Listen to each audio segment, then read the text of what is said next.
blessed with breath in these lungs. Life too short to play it on speed run. Only get one, no option to rerun. With Babylon goals who hide to reach them. Down to earth, stay grinding when storms come. Rat race, only one to run from. Better say cheese, but saying split in the funds. Living in the moment, I ain't worried about none. I'm straight chillin', back against the wall, too acquainted with the feeling. Like I lost a mom, find a way if I'm willing. Only fear God, not spreading his lost children. Price on my head, exported a few trillion. Suicide missions, whatever I'm feeling. I'm built different, cruise with no ceiling. Sun shining on me, boy, I'm indifferent. Go! Come on, let's go. I don't know what comes next, but I couldn't care less. I refuse to feel stressed. There's no fear in my chest. Hear the boom of my steps. Walk away from the pain I've been through. This feeling I'm feeling is brand new. This is the moment I break through.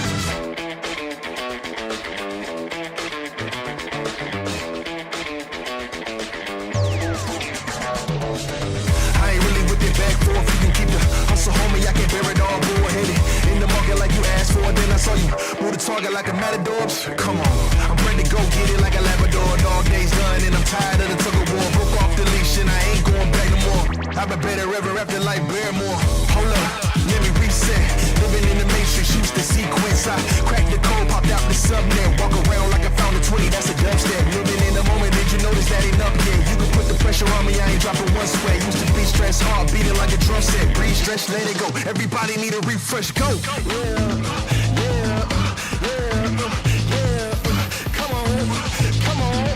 Come on, let's go. I don't know what comes next, but I couldn't care less. I refuse to feel stressed. There's no fear in my chest. Hear the boom of my steps. Walk away from the pain I've been through. This feeling I'm feeling is brand new. This is the moment I break through. I don't know what comes next, but I couldn't care less. I refuse to feel stressed. There's no fear in my chest. Hear the boom of my steps. Walk away from the pain I've been through. This feeling I'm feeling is brand new. This is the moment I break through.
Sweeter than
if there's medicine I can take.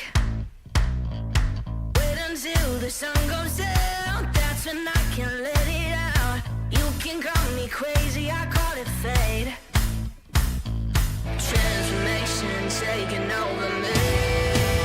From dusk till dawn, I'm digging my way at the grave. From dusk till dawn, I'm staring my fears in the face. From dusk till dawn, I got to hell to wait. They've got a price to pay. From dusk till dawn, from dusk till dawn.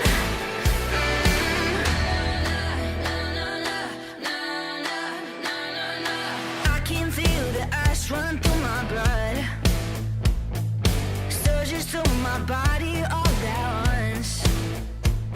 My heart pumps in the dead of night. My feet run into the fight, right into the fire of my soul. Let the transformation take control. From dusk till dawn, I'm digging my way at the grave. From dusk till dawn, I'm staring my fears in the face. From dusk till dawn, I got to hell to wait. They've got a price to pay. From dusk till dawn, from dusk till dawn.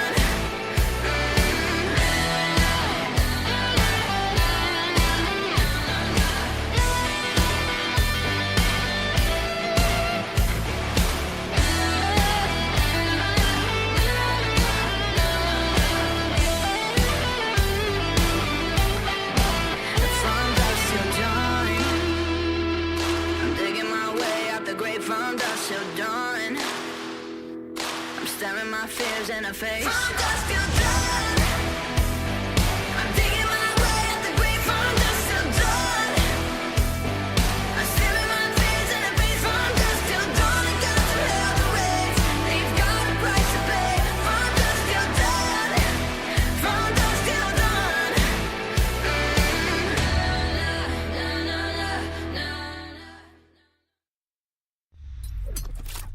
The Crucial Pro DDR5 RAM kit comes with a sleek, modern look that will complement any build. But aesthetics aside, it's the performance that really matters. So let's dive into it.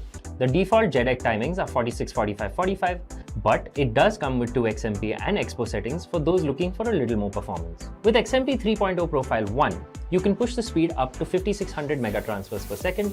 If you prefer a slightly lower speed but tighter timings, Profile 2 offers 5200 mega transfers per second at 42, 42, 42 timings. We've run some benchmarks and stress tests to give you an idea of how it performs. In general, dropping the speed and tightening the timings with the second XMP/Expo profile yielded better results for us on our test system. Paired with a Ryzen 7800X 3D, we saw anywhere from a 1 to 5% performance bump depending on workloads. All in all, the Crucial Pro DDR5 64GB RAM kit by Micron is a fantastic choice for first-time builders and enthusiasts alike.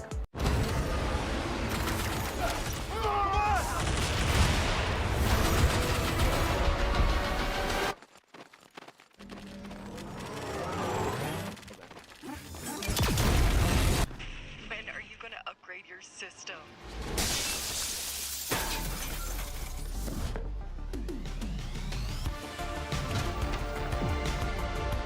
Alright, let's do this. Once there was a hunter who saw what others could not. With a magic case in her backpack, she roamed with wild abandon into the great unknown.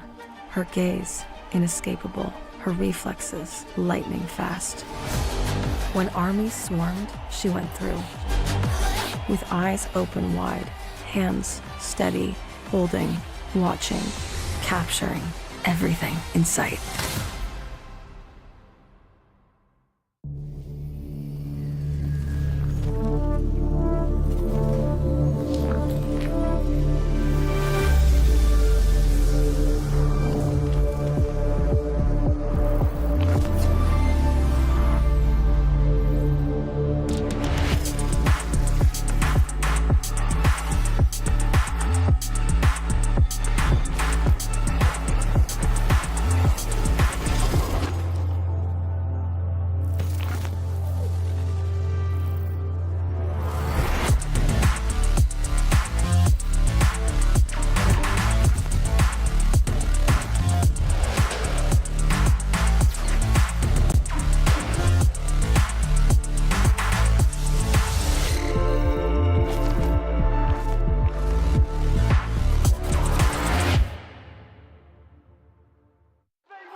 Namaskar, Adab, Sat Sri Akal, Vanakkam, and welcome to the Esports Club Gauntlet Season 3 for PUBG Battleground, powered by Crucial by Micron, GP partner Zotac Gaming, alongside our media partner Gossip.gg. It's gonna be me, Azura Aiden, yet again alongside Arka. Arka, man, 3 days of epic action, and finally we're here with the day 4. What do you think today's stream is all about? I somewhere feel it's still going to continue with the comeback story.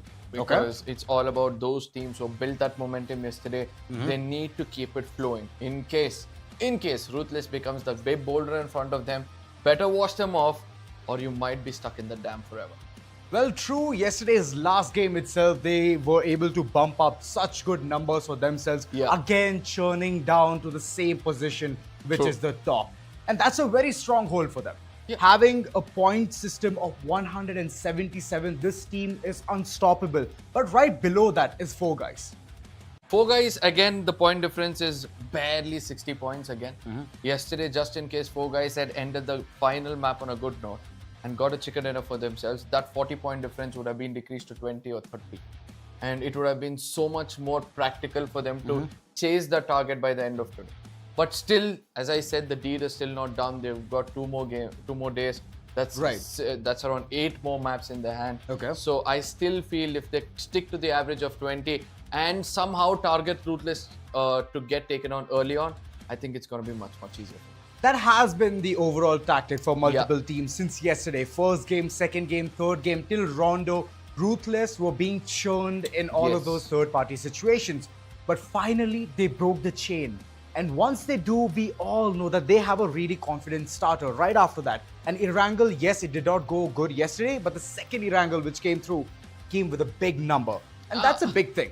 I would still say they've slept it overnight. Okay. It's not like, they're prepared for another day. I do understand the momentum might carry a little bit when it comes to the terms of confidence. But when it comes to the crosshairs, the proper practice, again, the early morning waking up, practicing, Right. making sure you prepare yourself for the day. So I do believe those who have done their homework right, waking up today early morning, I think they'll have a better chance. And moreover, they're also running behind the schedule of time, and we are running at IST. They're running with some of the time difference on their own. So there is a 19-20 situation for them. But again, it's about those confident starters that have already gotten. So hoping that they can convert today, and multiple teams are going to aim for one thing and one thing only. That's going to be their demise. The sandwich situations which were created yesterday, I hope they can replicate it, and that's how they can at least squeeze in those points difference. Till now, I believe it is of 63 points, and it's still big. As I said, 2 chicken dinners, it's going to catch up. For sure. Yeah, so that's the whole point. But Atomic Wild Esports, they are one of those teams to watch out for, because yesterday they made history in Gauntlet Season 3 finals of getting the highest number of points, and that is 29 in a single game. So in case they can replicate that 2 more games, I do believe that they'll be challenging Ruthless for the top spot itself. Well, true, but before all of that, what's the fight all about? Let's just go ahead and look at the prize pool. It's a whopping amount of 1 lakh rupees. And the first place winners are going to get 50,000, second place winners 35,000, and third place will be 15,000 respectively. So things are definitely dwindling down, but it's all about those hopes, right? It's all about those point systems. It's all about how you can go ahead and attain more. And how can you do that? All you have to do is make sure you pick up frags. All you have to do is make sure you pick up points. To pick up points, you need to understand the point system itself, where the point system is pretty clear. So far, it's been 3 days. We have been yapping about this. Hopefully, today the newcomers will understand it much more better, as the team to get the chicken dinner will be getting 10 points for themselves. The second place is going to get 6 points, and then it's just going to descend itself until the 8th position is going to get just 1 point.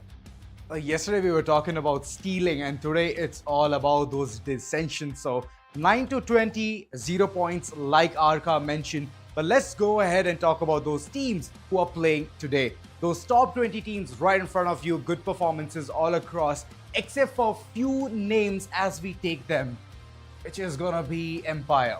Oh yes, big Empire. Still not able to put a single point on board. KALINGA. Probably today they'll be like the team to lose nothing, right? They've lost everything as of now. So they might just go bonkers, go backstab some team, or make sure they ruin the game for the table toppers. at least by that they'll be able to, you know, make their name known. And let's not forget that Josh is also one of the other teams we need to speak about before we jump to Kalinga, Only because 2 they've points. just got 2 points in total so far, and both of it has come through kill points. Well, we are talking about those points, right? Let's just go ahead and give the picture to the entire audience. Well, the overall point system right in front of us will give more picture to what and all we are saying currently. And that's what we were mentioning. Big Empire Esports, 0 points. Josh, 2. RAKUZAN with 15. RGB yet to showcase their performance with 18 points. They're still there at the itsy bitsy of that place. Kalinga alongside 23, even though they have been finding a solid footing till the end circle, but not able to convert all of those points for themselves. And yeah, the second half of the first page looks pretty sad, but the first page is equally dominating. Ruthless, 177 points, and then later on 4 guys. Oh yes, but again, you have to look at studs, right? Studs have got 62 points. All they need is another 30-pointer to challenge the second position itself. And same goes for Clanix. Even though they are in the 11th position, they've got 59 points. And that's just 1 point shy from 60 points. So I'm hoping to see all these teams in the middle of the table try to hold their composure, wait for the teams on the top of the table to make some silly mistakes so that they can capitalize on it. But the DAESH, I'm pretty much impressed by this team. 74 position points in comparison, 74 kill points, in comparison to the 18 position points. The intent is clear. They're just going to bash on doors, take down enemies, pick up those kill points rather than concentrating on the itsy bitsy position point. 6 away from 4 guys is what I can say. But let's just go ahead and understand what will happen next, which is going to be the map schedule, how things are going to churn through, whether which team is going to be dominating. We're going to look at that real soon. And here it is, Erangel, the first map. Later on we head towards Miramar, and after that Rondo, and then comes Erangel yet again. Oh, the Rondo map has always been that wild card. It's always helped those teams who are not able to achieve any kind of points in the first 2 games. Yesterday we did see it, right? Ruthless almost had a very good footing, but again got taken down. But eventually that did help them build the momentum to the final map of Erangel. And this has been the story throughout. In one map of Rondo we have seen Welcome to MINAS take it. In another map of Rondo we have seen 4 guys are able to dominate, literally dominate the lobby yesterday. So I do believe that today is going to be a very, very different story and an epic one in the writing, because it's all about the comebacks. You know, dominating performance yesterday was by Atomic Wild. Yeah. 2 consecutive maps, and what a performance from their end. So these kind of situations which they're creating for the opponents, right? They're also thinking twice to go ahead and take this battle head on. So Atomic Wild, I don't know what just got into them. They got Miramar, they got even Rondo, big numbers all across. But at the end, when it came about those executions, yeah, the fight was good. I still remember Atomic Wild going up against 4 guys, the way they executed it, I loved it. Loved it. Yes, and also we have to also look at the number of chicken dinners they've attained, right? Atomic Wild have got 3 in comparison to Ruthless 5. So somewhere I feel that, you know, they are the right team to actually contest for the position points rather than the kill points, because 4 guys have made their intent very, very clear. They've got 80 kill points in comparison to the 34 rank. So it's a mixture of so many different strats and strategies coming on our screens. I'm hoping to see somebody new, somebody like Fully Loaded or TOPG, to actually dominate throughout the day and make our script come out true. That is, out of the syllabus, one team is going to come and grab away that big trophy and a big prize pool of 50,000. I believe you've already seen that team, the DAESH. First day, second day, they were not at all performing. Second day, we could see slight bit of a spark coming through, and that's where we know that the ignition is going to be big. And they were like the diesel engine, man. Slowly but surely, they just made sure that they have to start churning those numbers. They did it, and it was wonderful. It was fantastic. Reaching towards the top 3 is a dream for multiple teams, but they are living up to that dream. Now, you spoke about a diesel engine. I'm worried if they have got the right kind of coolant for it. Because if under pressure they try to overcommit to something, the engine might just explode, overheat. Don't you think it's the same situation? They try to overcome it, that's how they lose. That's what I'm trying to say. So that they do not do that. They try to maintain momentum, they try to maintain consistency, and try to concentrate on, an average of 20 points in each game. There's no necessary for you to showcase your talent so much that in the next few games you get targeted just like Ruthless did. Well, true. That has been overall the case and scenario for multiple times, right? But here's the thing, guys. I know many people are asking this question. How can you make such a good set? How is this set Yeah. so amazing? The garage, it's beautiful. Let me just go ahead and tell you a few words about it. It's powered by Brainstorm, designed by Fury, and beautifully executed by the Esports Club. And that's where we all have to feel proud about, right? Getting all the insights, having the Jeeps around us alongside, yeah, there you go, alongside even Buggy. So for us, the getaway is easy. Speaking about getaways, ladies and gentlemen, it's time for you to do your deed, and that is going to be getting away from this stream. But before you go, make sure you hit the share button so that That's right. it gets minimized on the side, and then you share it among your friends or on your Instagram handle. Make sure more people come in over here, because today's day is going to be so different from all the days being played so far. Is because today is the day the teams are going to decide where they want to end by tomorrow evening. For sure. Stream is important, games are important, 4 maps of grueling tension, and how can teams even come out of it? Yesterday we could see that those 10 scenarios where Welcome to Minas was getting crushed under their foots of Atomic Wild. But is it going to be the same case today? Atomic Wild, are they ready? What do you think, Arka? It's a very hard question to answer. I do not want to sound rude, but I strongly feel that Atomic Wild might not be able to replicate because every team will be in their A game. Ouch. So the comeback story is absolutely real for the DAESH. Same goes for Atomic Wild, same goes for the 4 guys. So the Ruthless is not going to hold themselves back. So yesterday they would have seen where they fumbled, they would have done their homework, and today they want to avoid those mistakes. So through that course of action, I somewhere feel in case they find somebody like Atomic Wild, they're just going to mow them down and then think about what is to be done next. But again, ladies and gentlemen, I have to remind you this, those fans of Ruthless, you have another point to cherish. The top 3 of the MVP players are completely held by the Ruthless player. Domination, persistent performance, and that's how you can make an epic comeback. Yeah. Last game has showcased so many colors of that team. Ruthless, I still don't know whether, first off, apologies to all of them watching yesterday. There was a bad time for us, but eventually the entire game is what we could see in front of our eyes, and we were casting it. We were understanding what's just happening. It was again 4 guys against the world, which is Ruthless. And one by one, I believe Risen was the last man standing, Ryzen. He did manage to at least punch 1 or 2 shots. One or 2 players were knocked, but Ruthless, the kahunas, man, they raised them up yet again, thinking that it's all right. Even if Ryzen has taken 1 or 2 players down, it doesn't matter. It's just going to be happening at one point of opportunities where teams can get together, and that's what they did. Reunite and then conquer. Yeah, so hopefully we'll be able to see a few of these teams get together and conquer.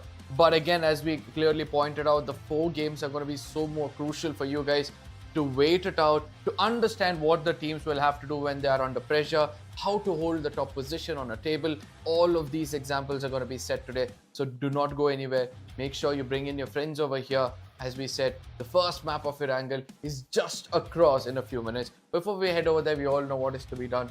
You are going to name me your top 3 predictions for today. Let's just make it top 4. I'll be more than happy. Top 4 of the day? Top 4 of the day. Okay. DAESH, Ruthless, 4 guys, Atomic Wild. I feel somewhere either Atomic guys or 4 guys are going to be replaced by Big DK. Ooh, Because okay. Big DK Energy can come into the top 4. Every single day, their performance has been amping up. And by the looks of it, in case today they bring in their complete A game and they commit to each and every fight they go with, because they've got that raw firepower, but they don't know how to, channelize that firepower to what kind of strategy and when. So today, just in case Big DK Energy is able to do that perfectly, they might dethrone one of these 3 teams to make it into the top 4 and probably challenge the rest for the title itself.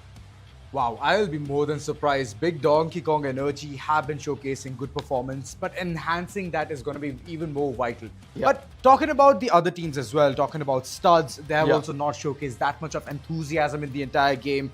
And Z Warriors, man oh man, what's up with them? It's like 3 or 2 times whenever I've seen that fight against the fire against Big Donkey Kong Energy, it goes shut very soon. It extinguishes at the instance. I mean, it feels like, you know, they're concentrating more on getting those positions.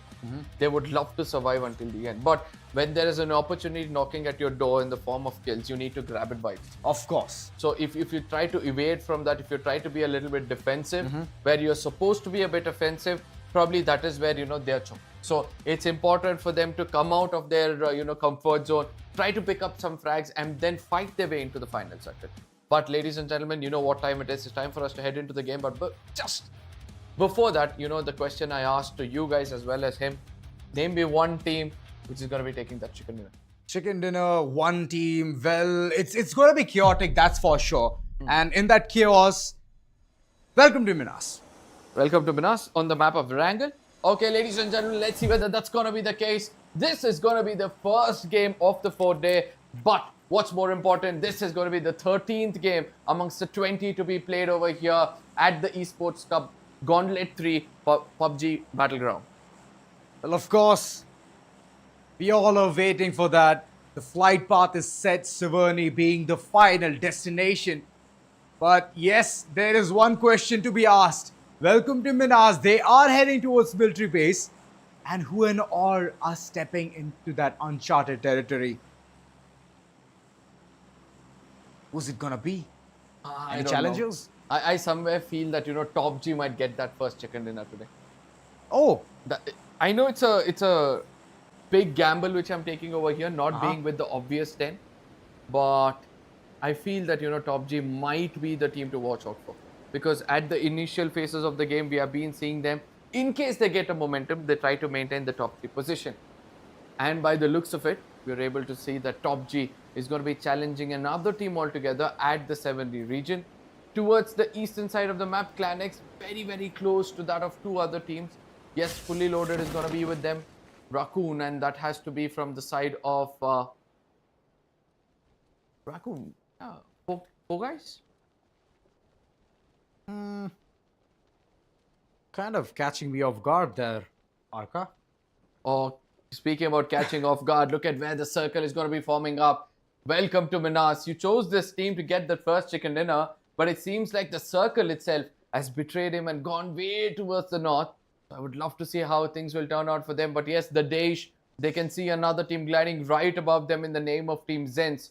So somewhere, they're going to be prepared. There it is, the first and the perfect gun to be held by the hand.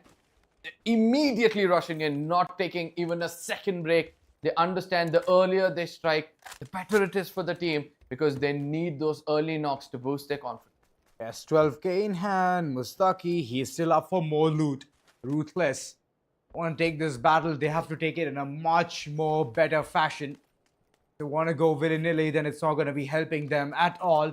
Other than that, I believe that Welcome to MINAS, even though they're at the bottom, it's all right. Late rotations, first zone, that's going to help them a lot. But those nooks and the crannies, which is going to be heading towards either of the side, the bridges, they're going to be a pain for them to even go ahead and carry them forward. But there's one easy thing, right, in PUBG Battleground. That's the emergency pickup. The moment you deploy that, there's going to be a Chinook flying right over you, taking you away and heading right inside the circle. Oh, speaking about heading right into a circle, we have to head right into a fight, ladies and gentlemen. It's going to be ClanX versus the side of Open Reflex. Look at that, the right kind of opening for the side of Krewlex. Jing. Oh, your favorite is on the screen, my friend. Yep. The Panzer.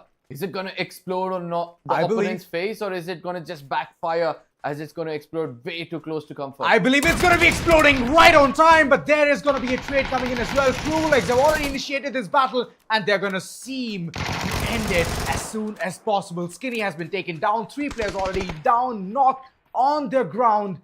Last man standing, Open Reflex. He's so far away. Name is Shadow. And Shadow is not even seen.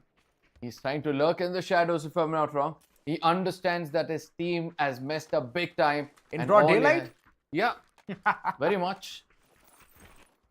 And since they're messed up big time, he needs to make sure he plays for position points now. But the sad part is this. ClanX, even though they had a perfect start, not being close to one another, will be losing one of their key players. It is going to be Jing. You know, he exploded the Panther in the opponent's face. and immediately got taken down. And the blind spot did pay off for the opponents, and 1 point at least is there in the hands of the opponents. Ruthless, they're also in another battle. I would really like to see that. Thank you, production. It's against TOPG. This battle is in Severny and still it is lasting for a really long time. Teams, they're getting close, and Slacksky, he just wants to take the distance advantage, a flank angle. The moment he gets the perfect shots, the team is going to be pushing in. Now, Ruthless, I think they did a big mistake over here. It was none of their business to go to another team's drop location and try to challenge them over there. Trust me, they could have gone to their very own drop location, and look at how they're going to be paying for it. Slacksky also goes down, a perfect angle being held by Jurel. Doesn't miss much, and these are the opportunities which TOPG needs to conquer. Just in case they erase Ruthless so early on in the game.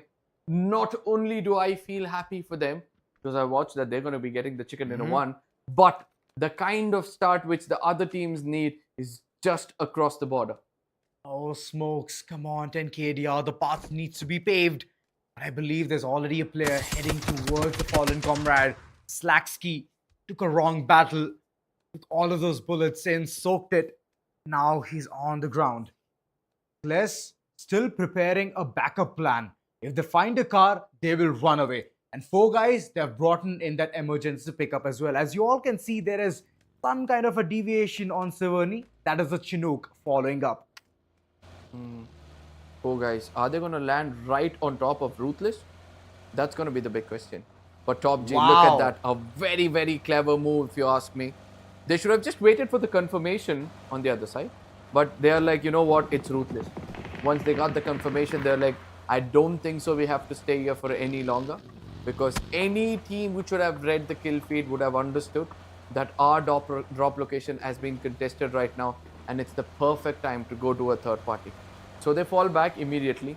That gives way for Ruthless to pick up their fallen comrade. But they need to watch the skies, ladies and gentlemen. I somewhere feel that 4 guys would want to land right above Severny and make Ruthless pay for what they have done for the first 2 days. That is complete domination.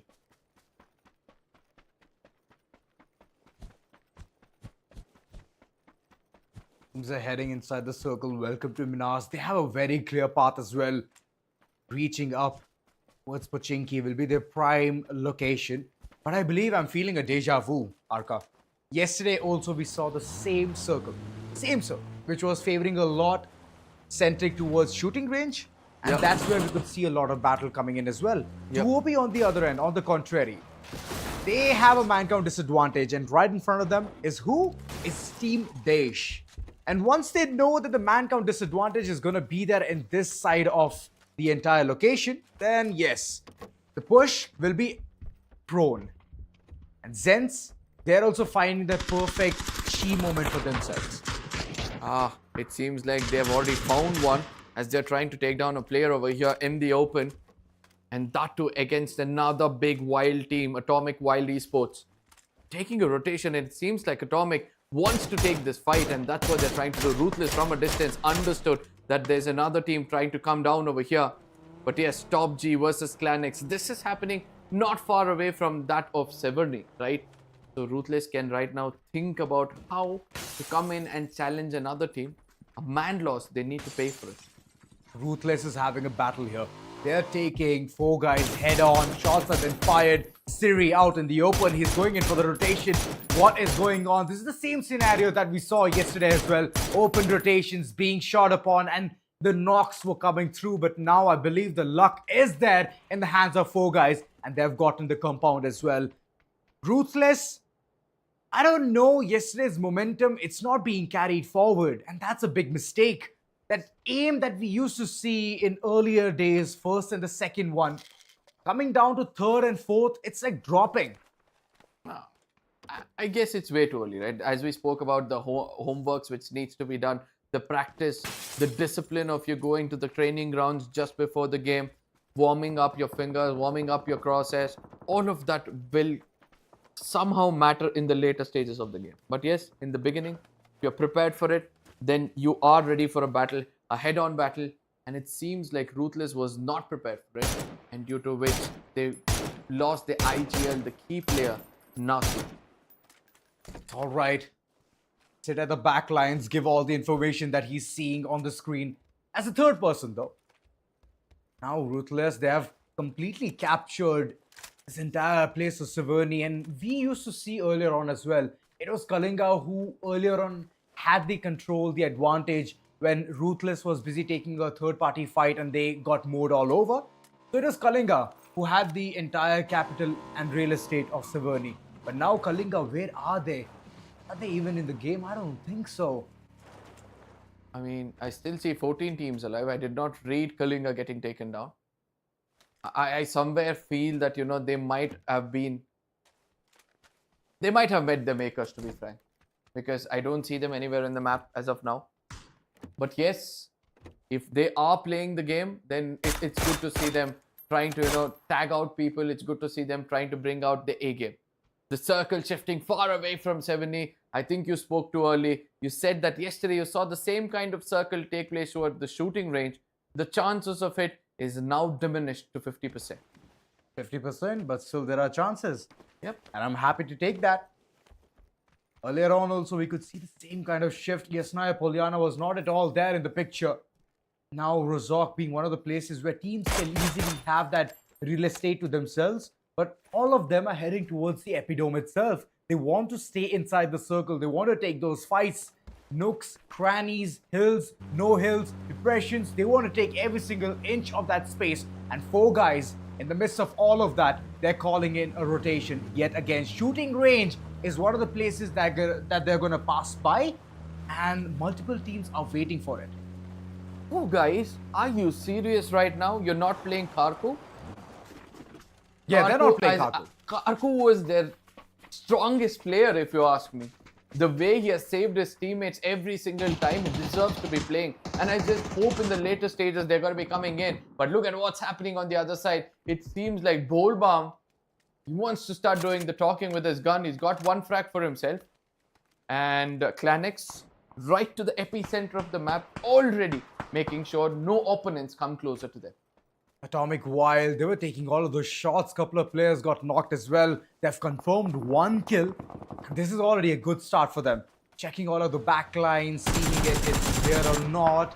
It's very vital to not have anyone lurking behind the lines, because it's most of the time you're so engaged towards the front line itself, thinking where the opponents are going to be rotating, where are they going to reach, and then take the battle. Those kind of scenarios, they're just nullifying it. Right now, sitting at the center of the circle, they have taken all the attention that they could grab. They're taking the fight against Clanex. Oh, speak about Clanex. Fully loaded. Even they're doing good. But I'm a bit worried. I'm a bit worried for another team altogether in the name of STD. Look at that. ZWR finally opening things up. Death Thrill immediately confirmed. And also, I would love to see if they're going to be retaliating. No, I don't think so. No, I don't think so, because yes, there has been a trade. There's been a mirror image being shown on the screen. I somewhere feel that it's not going to be easy for them.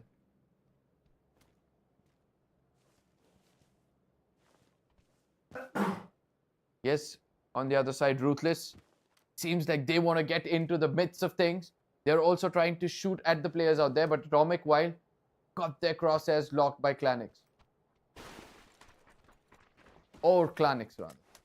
Studs, after losing Death Thrill, now they're inside the hard compound. They've learned the lesson the hard way. Now they're trying to be careful.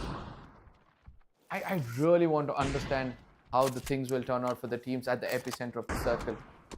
Because it's open ground. This region of the map, as you can see, there are not many... No, Vicky Rex! There are not many hard compounds. Yes, Vicky Rex. He shot his own teammate. Not on purpose, but I'm sure that, you know, he'll be able to revive his teammate. But Ruthless on the other side, they have taken this opportunity to come knock on the doorsteps of the opponents. Have they done enough? You can still see a vehicle moving around, but that's behind the ridges. So for now, Studs, they can take a breather. Oh, there it is. They're trying to pick up. Oh my goodness, a beautiful connection coming in from the side of Mansab. Oh, big connections. Mustaki taken down, but he'll be up on his feet real soon. There's a backstab opportunity being created. 10k ADR. He has thrown in that zone damage grenade. He's taking those shots as well. Man is already ready for that action. He knows that 3 men are there inside the compound, but it doesn't matter. That 1 man is enough to take down all the players. Now, 10 KDR, this has been the strongest link for the team, and if he breaks, then it's going to be a very different story altogether. Throwball's been tossed into the perfect corners. They're trapped in and kept, and for the first time, Ruthless, his teammates, won't have any kind of cover angle or retaliation to stop the side of STD. Yes, Laxi, he might be taking care of 1 player, but what about the other 2 who know exactly where the opponents are? Smart decision. Smart decision. Regroup, run away. There are a lot many teams out in this wilderness. Do not engage is what they have called in. And I believe Nazgul's brains are being applied here. Right in front, fully loaded. They haven't been showcasing any kind of shots or warning shots per se. So I want to see what they can do looking at the rotation being called in. Look at NKDR. He went on a bike. My man is so adventurous that he doesn't even care about those bullets landing on him. Now that is where he's going to be paying a hefty price, because he's going to be going in front of fully loaded, who doesn't miss much. But again, from a distance, we can see that the DAESH is concentrating on 2 OP. And 160 ping, 144 hertz. This player was really good yesterday. Lovely. And he was popping left, right and center. And today we can expect him to do the same. And there it is, Oh, the good shots are shots. connecting. But you know, it's just that the opponent knew where the shots were coming from and got into the right kind of cover. Rotations are being called in as well. Even welcome to MINAS have found their perfect footing inside the circle. 2 OP constantly being paraded with all of those bullets on the 160 ping, 144 hertz. Well, the height is definitely giving him the advantage, but can the 160 ping nullify that advantage? It's just the name, my friend. Not the literal meaning, I'm sure about that. But Shadow on the other side, the solo man for the team, seems to be making ZWR pay for the sins. As 1 person is going to be confirmed slowly and steadily. He's not only picking up frags, taking that baby steps to get position points as well. Baby steps taken. The DAESH, Grace. Last time we could see this team doing something big, getting all of those frag points earlier on itself, but now they have just 1. Souza, he's been popping off way too often for the team. That's the loveliest part. DAESH, every single person I see, they are capable of churning those numbers. And that's lovely. Oh, speaking about lovely shots, 4 guys are getting into action against the side of ZENSE. Immediately gets one confirmation as well. I don't think so, escaping from one side, but ZENSE, yep. Yes, an off angle altogether. He shouldn't miss. He had such a good opportunity. And if you're not taking such opportunities, you're going to pay way for your team to get finished off. Imagine if the opponent now peeks and detects him. That's going to be the end. And that's what exactly happens over there. Freaky, the last man standing with a lot of pressure. Now trying to retaliate. He's not going to be breathing anymore. Ladies and gentlemen, 4 guys. They shut down the side of ZENSE. And they're looking pretty strong from here on. Well, that's true. Studs on the other end. They're also taking things under control. Shots fired onto fully loaded. There is the zone. Trying to chase them down. They have to head inside the circle. Just 2 players remaining. Open reflex. They've been taken out as well. No way. Breathe air. This man is everywhere. And that last guy, name is Shadow, could not linger around and call himself Mr. Vengeance. He tried his best. You have to give it for surviving for so long. 11 teams still alive, ladies and gentlemen. 4 guys had a divided attention. I think they might pay a hefty price for it. But yes, they're trying to hold the northern corner of the map. To the eastern side on our minimap, we're able to see that 4 teams. It's a 4-way Mexican standoff.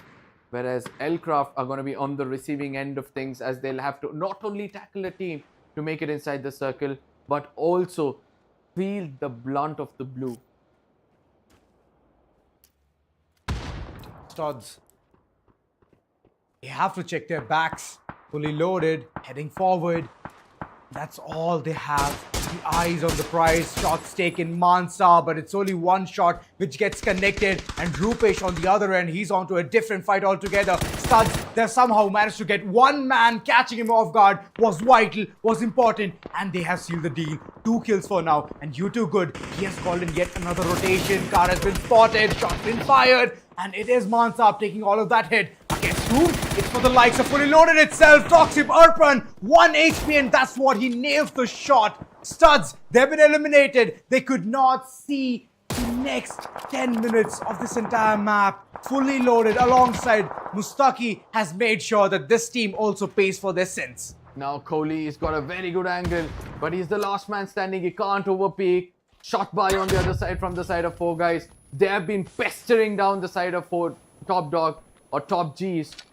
That's what they're trying to do. There's a man who's trying to push in. He's got a very good opportunity. He's got to be firing. It was a P90 in their hands. They need to retaliate over there. Rupesh down on his knees, but eventually Siri and Rupesh, they come in to eliminate the side of Top G. And now 4Guys are 6 kills strong. They want to replicate what they did yesterday because they've got all 4 men standing. And this time around, it's Rupesh and Siri who have taken that responsibility to get the frags for the team.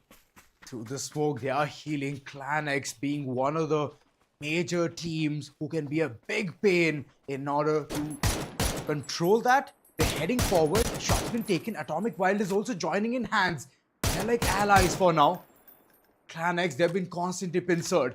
Left, back, and center. The entire race is to head towards the circle, and Atomic Wild for now. Their position is very pretty alongside 4Guys. If they clash against the Titans, which is Clan X, if they win it, they have the perfect real estate for themselves. DAESH on the other end, they're also having a battle of their own. One player knocked Souza. He's going to be on his feet real soon. Welcome to MINAS. They're taking those shots. And Suman, he is joining forces. 4Guys completely nullified. One player is knocked on the ground. Shot by. What can he do? Risen. He is healing himself. The angles, it's not clear. Oh yes, more Beautiful grenades, flash. more flashes coming in. But eventually, retaliation comes in from the side of Shotbai. He's already got 1 player down, and it seems like he's got the second one as well. A perfect execution. The prediction game to the A game. Every single move coming in from this man seems to be phenomenal as of now. It is phenomenal. 4Guys. Rupesh is running forward, taking things in hand. Running ahead, getting that height advantage, and even understanding what the entire situation is. Teams are heading towards a dead center, 2 OP. They've already reached there. They've found out a team called the DAESH. Shots are fired, 10 KDR. He has somehow managed to seal 1 guy down. And now, all of a sudden, the tables have turned. Oh, look at what's happening over here. It's 4Guys. They've got their eyes set. Not 1 but 2 teams. 2 OP as well. They've got the DAESH in front of them. They need to connect these shots. I think so. DAESH is going to retaliate otherwise. With the spokes, going to give them a little bit of an opportunity to escape. Red trying to do his best. Misses a lot of shots. It's the 6x, not even the 8. He's going to be biting his nails in fear now. Because the more shots he misses, the more chances the opponent just going to rush towards him. Ruthless still deciding the pace of this entire action. Having the south side completely under their eyesight. Nobody behind, no flank angle whatsoever. Atomic Wild towards their right. And for the left, it's DAESH, who've already been pincered and moved forward. 4Guys, they're going to be so lucky having an entire chunk onto their name. 2 OPF as well. They're inside the circle, constantly firing on to Ruthless. Ruthless now, what can they do? Shot's been taken. Micro. He's been completely pincered, but he has that perfect angle to head forward and reach because of the car. Mustaki needs to be careful. I know he's trying to pincer down the enemies, but all he's doing is grabbing attention. Slacksky on the other side gives the right kind of opening against 2 OP. But I don't think so that's going to be enough. Because now Atomic Wild, they're on a mission. And that mission is to eradicate Ruthless before getting inside of the circle. And there it is, the first knock comes through. Slacksky down on his knees. The pressure is starting to build up against the side of Ruthless. It is building up. 1 player knocked. And on the other end, it is the team DAESH as well. They're also constantly facing the force. That is 4Guys. 9 kills strong. This team is already heading to annihilate multiple in the lobby. But I do want to focus into the fight of Ruthless. Seems like a one-sided affair. Grace taking those shots. Identity revealed. Location revealed. Nate to just make things easy. But it's not going to be that easy for him. Flash is on point. Grace solo and HP 27 is what we could see. And there comes Rupesh with a P90. Sweeps him clean. Perfectly done by the side of 4Guys. And now they know the location of the other 3 teams as they have been holding this position from a long time. From the backlines, they've cleared several teams now. Make them 3 to be specific. AWE, it's the Atomic Wild Esports. Now they have a great opportunity to find another angle altogether. Ruthless, how are they going to fight this situation? I've never seen them being pinned down so ruthlessly in one corner. From one side, it's Atomic Wild. From the other side, it's TOOP who know their position. The high ground's being held by 4 guys. There is no way Ruthless can make a way out of this. Oh, if they do, it's going to be an epic comeback. Atomic Wild constantly keeping tabs on the opponent. Once they have that opening knock, it's going to be a big time. 10KDR going big. He's already gotten 1 player yet again, Micro. He needs to be revived, and same thing goes for 10KDR as well. He's taken a lot of punching, he's taken a lot of beating. Gets back his HP, and he's going to be into the action yet again. 10KDR, now the eyes are going to be multi-directional. 4 guys have also joined in the force. They have become the allies. 4 guys. What are they up to? Atomic Wild! My goodness. Oh! This is a big one! A death row, what I can say. 4 guys have annihilated the entire enemy, which are constantly being the pain for the likes of Ruthless. And this might be the biggest mistake. Oh my god, Ruthless now concentrating on 4 guys. It's a Epic. turn of events, and this is the one which we're least expecting. Now the circle is going to favor 4 guys, and Ruthless have got a great opportunity to go to the eastern side of the map quickly, which they're very, very clever in doing so. But all they have to do is not only avoid the crosshairs of 4 guys, but also finish off 2OP. Look Oh what they're boy. doing right now. Flaxy, Ghillie he's done suit. the damage. He's already got that knock as well, and he's trying to push in, and I don't think so that's the right thing to do. More shots are to be coming in his way, but the cover Lovely. fire has been phenomenal from his teammates. Lovely. That man saw shelter and he bent that. He lunged, he leaped, he just sprinted across to OP. They're going to be caught off guard. 1 player stabilizing himself, and he's still back into the picture, but the others have already knocked down on the floor. It can be an easy peasy show for them to go ahead and get those points. Ruthless, they're rushing forward. 4 guys, they have 3 men. Earlier on, they had 4 guys itself. Oh my but God. now the situation have turned sides already. Slacksky, what a way to bombard things. To OP, they're not going to even get that living room and space to go ahead and heal themselves. 4 guys, they are wanting to get those finishes from the side of 2OP. That is what they're pestering from the beginning. The mission is clear for them. Whereas Slacksky, he comes in from an off angle, can take 10KDR. He also tries to do the same. And now Ruthless have taken the fight to the doorsteps of 4 guys. I don't think so. It's going to be easy. 10KDR. He's going to put down another player. The last man standing is going to be sitting inside that house. And I don't think so. It's going to be easy for him to come out and take this fight. And with this, Ruthless, they've got 7 frags for themselves. Oh my goodness. He's No amongst way. the smoke. He's going to be waiting for the smoke to dissipate. And Oh, he finds him. Shots are going to be coming in. But 4 guys from the other side, they've done the right deed. Mustaki down on his knees. And now it's a 2v2 situation. From where to where have Ruthless carried this game? 4 guys, a rotation coming in from their side. A ruthless rotation, to be frank. And now Rupesh, he's got an opportunity. He does do the damage. Oh, He gets a it's knock big. as well. And 4 guys, they're going to be rushing a 1v2 situation. And 10KDR, he's fighting his life. He knows the importance of this chicken dinner. Who's going to be taking home those extra 4 points? And nades are being exchanged. UK City, he's constantly being under the tab. It's going to be a Molotov time for him. UK City, he needs to run away. He cannot stay there longer. Smoke's right in front of area. He has the perfect angle to go ahead and create something. But no, those angles were sublime. 4 guys have taken the first winner with a chicken dinner on their name. What a way to start things. 4 guys, they were sitting strong in the 2nd position, and this will just make that entire thing concrete. Oh yes, but let's not forget that Ruthless are not far away. They are also taking another step forward. I was pretty disappointed with 2OP. They had a very dominative position, but yet they couldn't do anything in between. But you know what to do, ladies and gentlemen. It's time for you to share it among your friends. We'll be heading to a short break, but see you guys soon on the other side.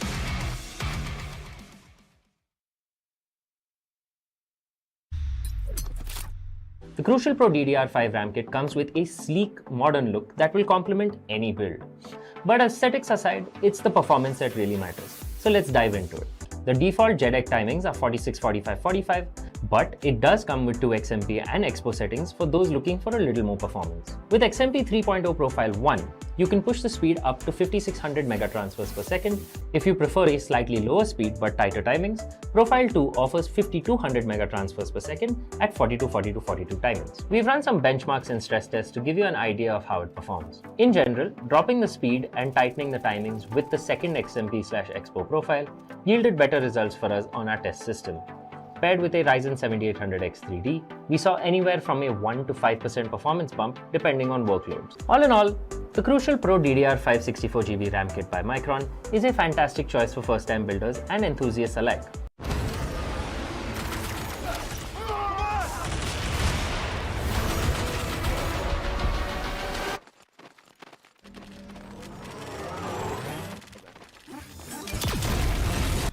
When are you gonna upgrade your system?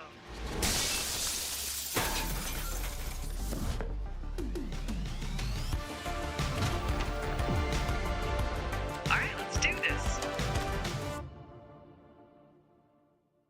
Once there was a hunter who saw what others could not. With a magic case in her backpack, she roamed with wild abandon into the great unknown. Her gaze inescapable, her reflexes lightning fast. When armies swarmed, she went through. With eyes open wide, hands steady, holding, watching, capturing everything in sight.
there's medicine I can take.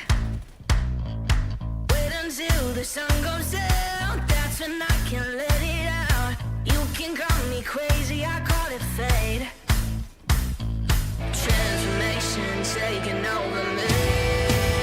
From dusk till dawn, I'm digging my way up the grave. From dusk till dawn, I'm staring my fears in the face. From dusk till dawn, I got to hell to raise. They've got a price to pay. From dusk till dawn, from dusk till dawn.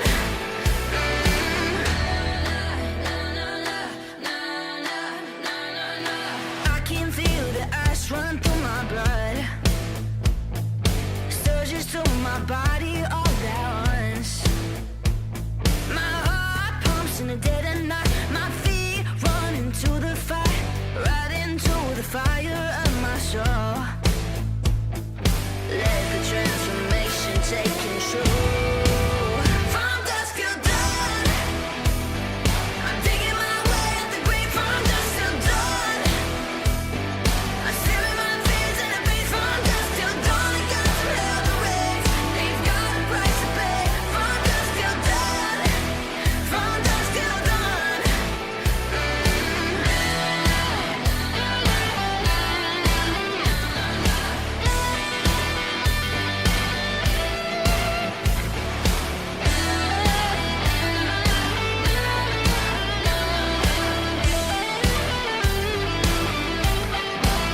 From dusk till dawn, I'm digging my way out the grave. From dusk till dawn, I'm staring my fears in the face. From dusk till dawn, I'm digging my way out the grave. From dusk till dawn, I'm staring my fears in the face. From dusk till dawn, I got to hell to raise. They've got a price to pay. From dusk till dawn, from dusk till dawn.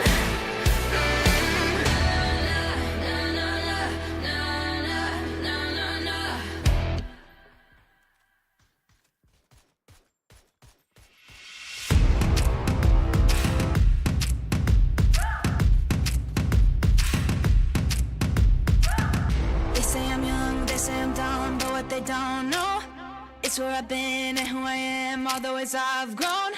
Blood and the sweat, tears and regret made me hard as stone. On my own, on my own. Put the work in, yeah, I earned it. It's my destiny.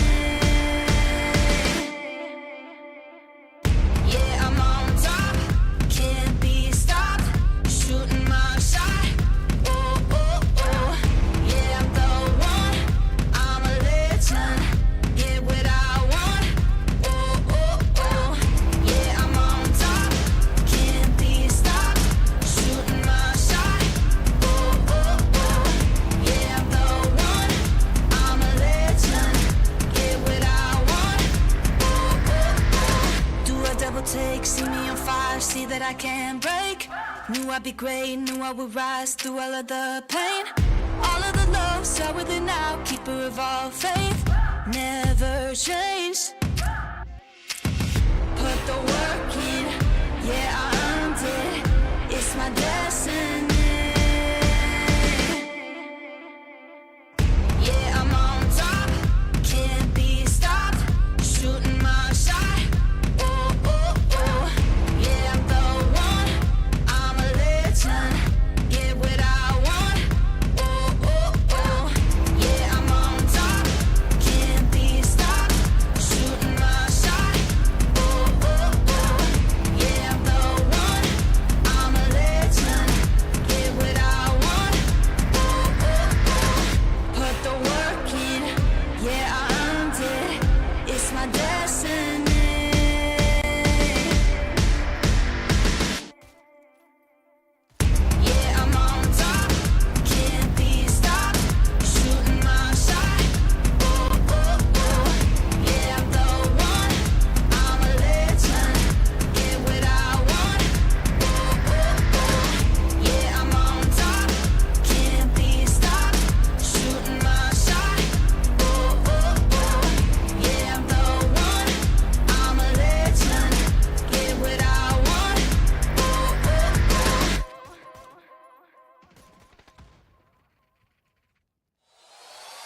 Let's get it.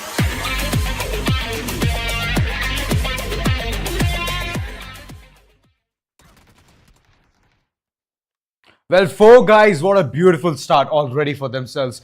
16 kills is what they got alongside the winner chicken dinner. That's bumping them up to 26 total points. Man, oh man, what's going on? I mean, I'm not worried about the 24 points they raked up. I'm kind of worried about Ruthless catching up to them.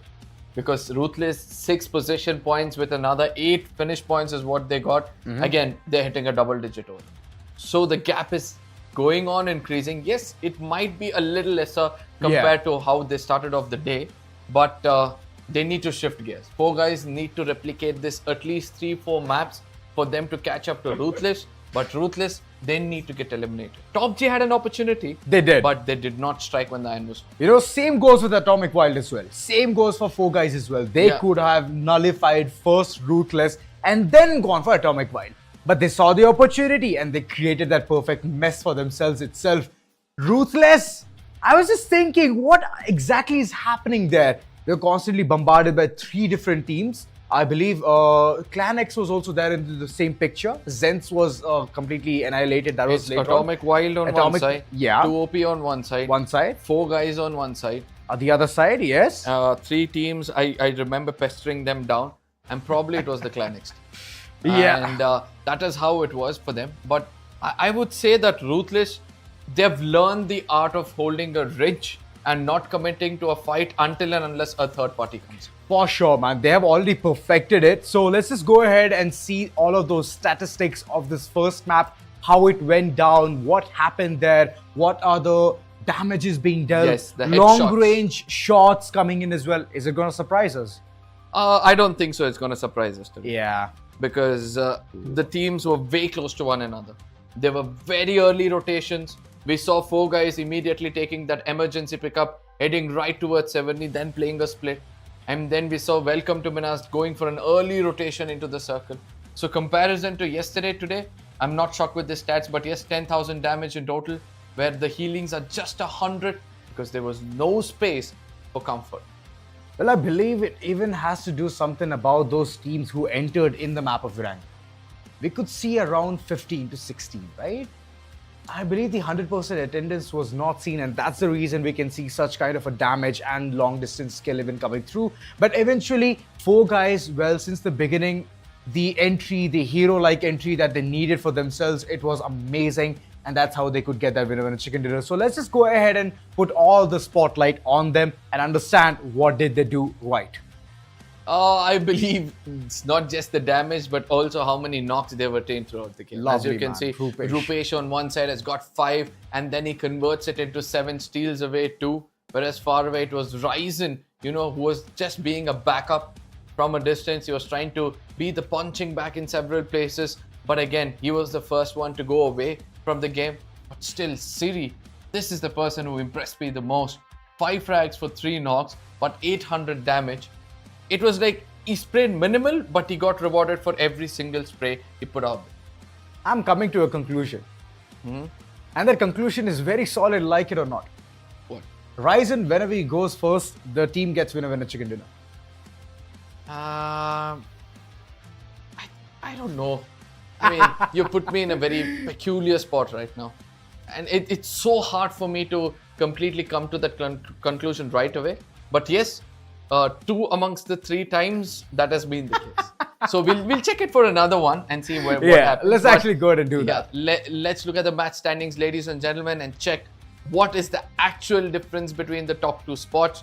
Because as of what we know, 4 guys are way ahead. There it is, 11-point difference between 4 guys and Ruthless, 26 points in total.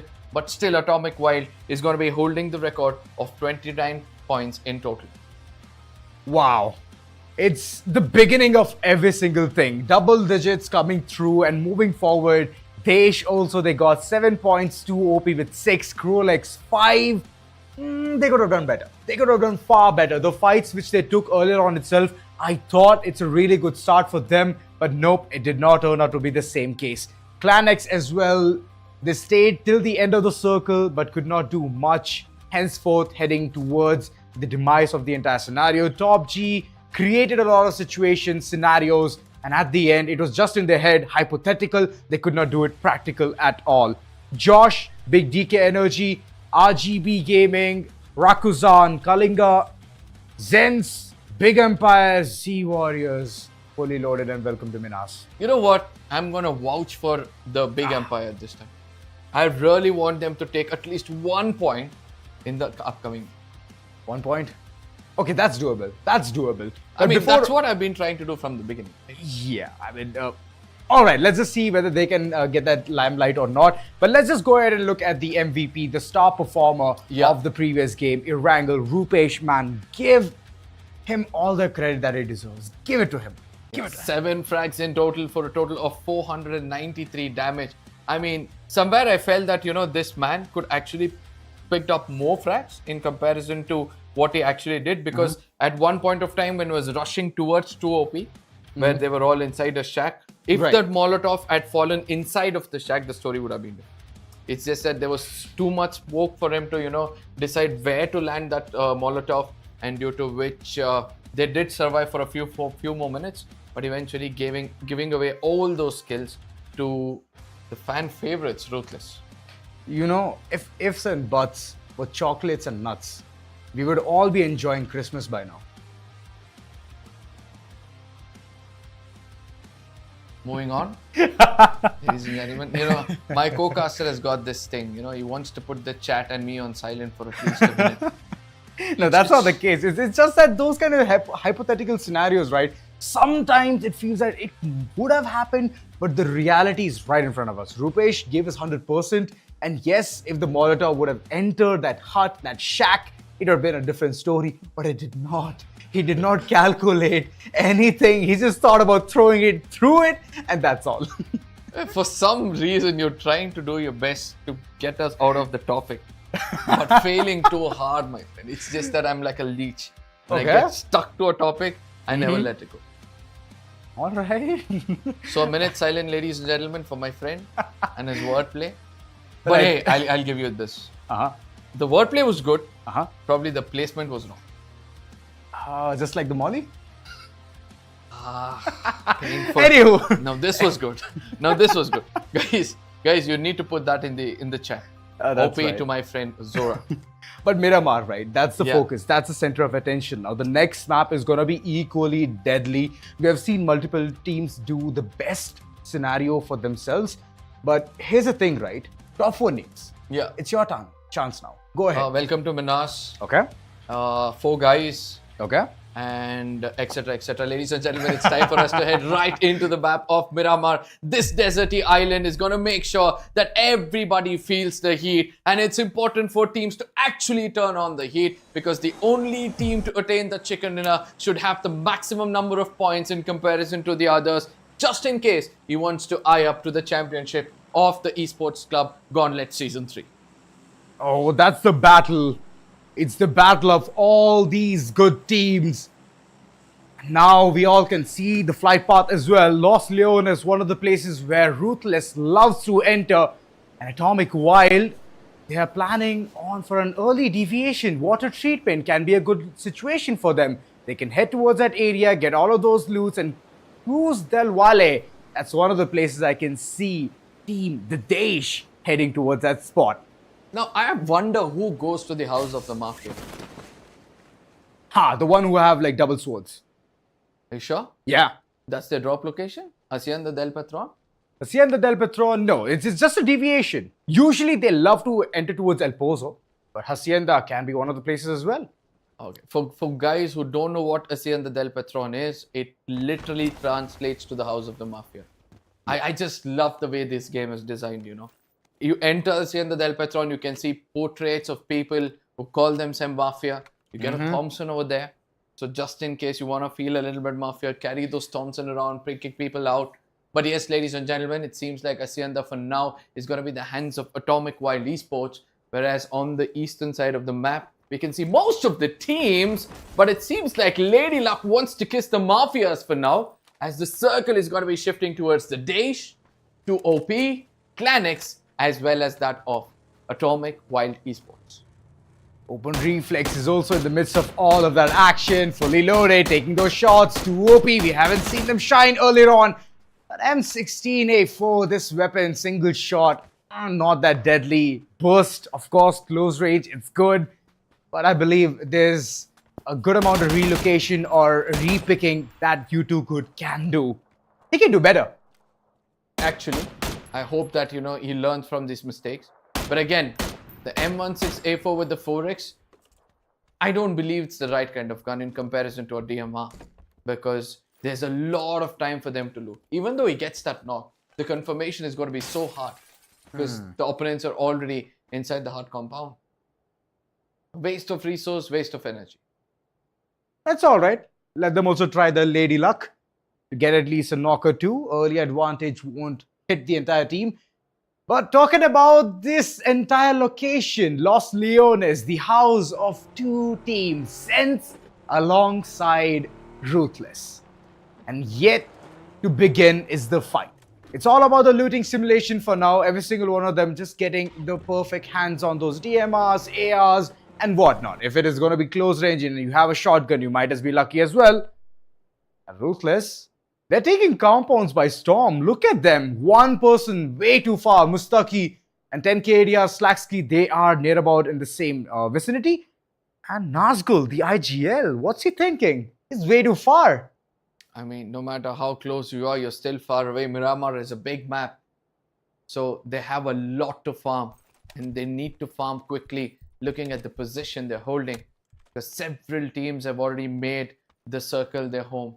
A gatekeeping scenario, obviously, is going to be present for RUTHLESS in case they're trying to traverse through the open grounds.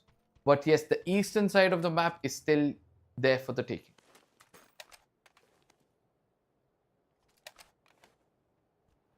El Pozo is one of the places where teams have not at all set foot in. It's a good spot, and if the circle would have headed towards the western side, I would have been more happy. Power Grid, El Pozo, good places where we can see really good battles alongside the height advantage that teams can go ahead and capture at the beginning itself. Those kind of scenarios are missing. And welcome to MINAS. Talking about them, they have already headed themselves inside the circle. They're right next to Z Warriors. I want to see when will that battle even brew up. RGB on the other corner, you can look at them. They're at the dead bottom of this entire map. It's a good thing, to be frank, because a late start for them is what they need. They do not need to get into any kind of commotion, because every single time they find themselves between a fight, all they have done is put their heads down and given away the kills. But yes, RUTHLESS, now they're also calling in. The right kind of rotation can only be found in a map like this.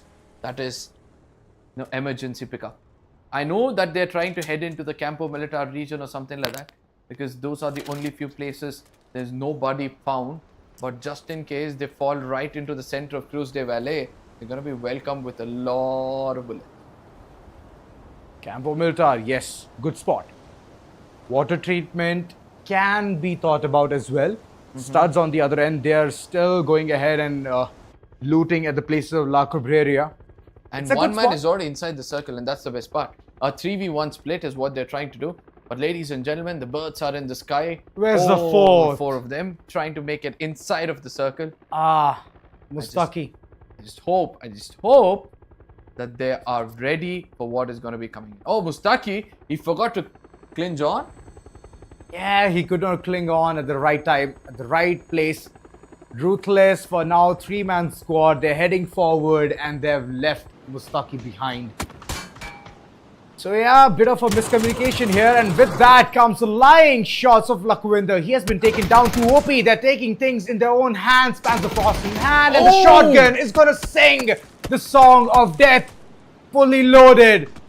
They have retaliated. Strong Cyanide's way too far. Could not even cover fire for his team. But all those players who are knocked on the ground, they're gonna be confirmed. Bravo especially. Oh, I don't think so. I think Fully Loader have a lot of opportunity over here. Look at what happens. It's going to be four guys coming into backstab, and they do it to perfection and putting an end, being a blessing in disguise for the side of Fully Loaded. But are they going to be a boon or a bane is what we'll have to wait and watch. because now they understand there's a fight which has taken place and they want to take advantage of it. Lovely But the shot! retaliation from the side of you too good. It's way too good. For sure, it is way too good. Fully loaded, they have lost one comrade. Lakwinder needs to heal as soon as possible. Looking at the way he does not have any healings, it's just those patches that he can put onto himself. That's it. And it's a very slow heal. He needs to do that multiple times in order to achieve that 70% of HP that he needs. And it's coming handy here. Fully loaded. The brink of the eye, they all will fall apart. 4 guys, they have taken a stand back. The previous game, they played it flawlessly. Now it's all about those perfect positions. 2 players currently just staring down, zeroing in onto that location. It's a 4-man squad or a 3-man squad? That's the biggest question. That is where I was heading to. They just come in as a 3-man squad, shot by very, very far away. And this split is not the kind of split you would want. The more they try to, helmet gone. Oh yes. The more they try to commit to this fight, the more mistake they're gonna make. Ryzen down on his knees, and now is an opportunity for fully loaded. There it is. Siri trying to do his best. Yes, the revival might come through, and look at what Rupesh has done amidst all these things. He's changed his location and shot by. He might be right now feeling a pressure in his pant because he's got his teammate down on his knees. He needs to go back and be a really good backup. Run. And Siam on the other side is found where Rupesh was. He comes out in the open to put him ground. But the off angles being held is so perfect from the side of 4 guys. What are you doing? Oh my goodness. What are these guys up to? Fully loaded, they're committing a big mistake, overextending themselves, just heading forward for their one free point. Real estate, that's what they want to capture. They will get it as well. Rupesh, now all he has to do is again hit those boosters, hit that NOS and head towards the circle. Currently he's surviving outside the blistering storm. Oh guys, Ryzen, we have seen him go ahead, pull off some really good stunts, but can he do it again? Can he replicate the same kind of performance? Siri taking all of the shots, but missing majority of the time. Barrel in hand, he needs to run across, and you too good, he's lucky. You too good. Far off. There's no way this fight is going to take up immediately. There's still a chance for both these teams to evade this fight and run away. You too good. And off angle. But he needs to be careful. One side, the zone is pestering them. And on the other side, it's their ego which is making them fight for a longer time. There it is. Rupesh has got an opportunity. He's found one man very low, but he doesn't take those shots at the right time. And eventually giving away his location. Nice nade. He needs to be careful. There's a nade coming in from the side of Ryzen. A Molotov as well had also been tossed in. But no effects whatsoever. Oh guys, be careful. Shot by. Still nowhere to be visible. Still at Picardo. Trying to come in. Rupesh picks up a vehicle. Now decides to regroup with his teammates. The flank angle, it needs to be good. Ryzen taken down. Side steps are always going to be in effect. Shot by, I believe that he's reaching close to his death itself. Now comes the flash and there's going to be a follow-up. Shot by, he came late into this action and now his mode all over. Could not do much there. He should have actually called in the rotation way too soon, but nope. He came in all late and now he's paying up for all the sins. 4 guys. They were looking strong, and now that strength is all weakness. Now, an unnecessary fight taken by 4 guys here, and they're paying a very, very hefty price. They not only have a man disadvantage, now they don't even know from which angle to fall back. They pick up a vehicle, they're going to be rushed in it. They try to run out in the open, they're going to be shot in with a DMR. Mustaki. But it's not going to be easy for them. Yes, 4 guys, all they have to pray is that first 4 guys gets eliminated. First Ruthless gets eliminated. And then 4 guys picks up around 2-3 frags. One man, one with the nature. Whereas the other is waiting it out over the way. He's got an opportunity to strike against you too good. There it is, Ace 3. He's going to be showing his back. Rupesh on the other side is also having an opportunity. You too good needs to be careful. Lakwinder far away is very low on HP. Siam as well. Both of them need to heal themselves. But the sad part is, Siam, this is going to be the last first aid he's going to have for himself. Last first aid. And the situation is very dicey. 4 guys, they're also outside taking that damage bit by bit. Lakwinder, what can he pull off? We know there's a good amount of arsenal in them as well. They have the firepower. They can shut down 4 guys. It's a 2v2 scenario. Earlier on, it was a 3v4. And all of a sudden, the events have changed all of that pace. Hey Siri. Hope you're ready for what's coming. Now, he's got 42 of 20. He's not got much bullets, to be frank. And finally, he decides to wait from this fight. Is it too late? It seems like it's not. He's going through the ridges. Probably he'll be making it inside of the circle. Oh my god, shots have been coming in.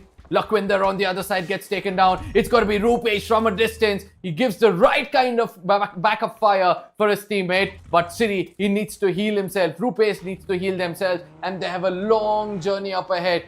Gonna be fighting the blue. There is no retaliation whatsoever. All they have to do is heal and head back home safe. Oh, they're gonna loot before all of that. They're heading towards all of those crates, getting all the last healings that they can possibly get.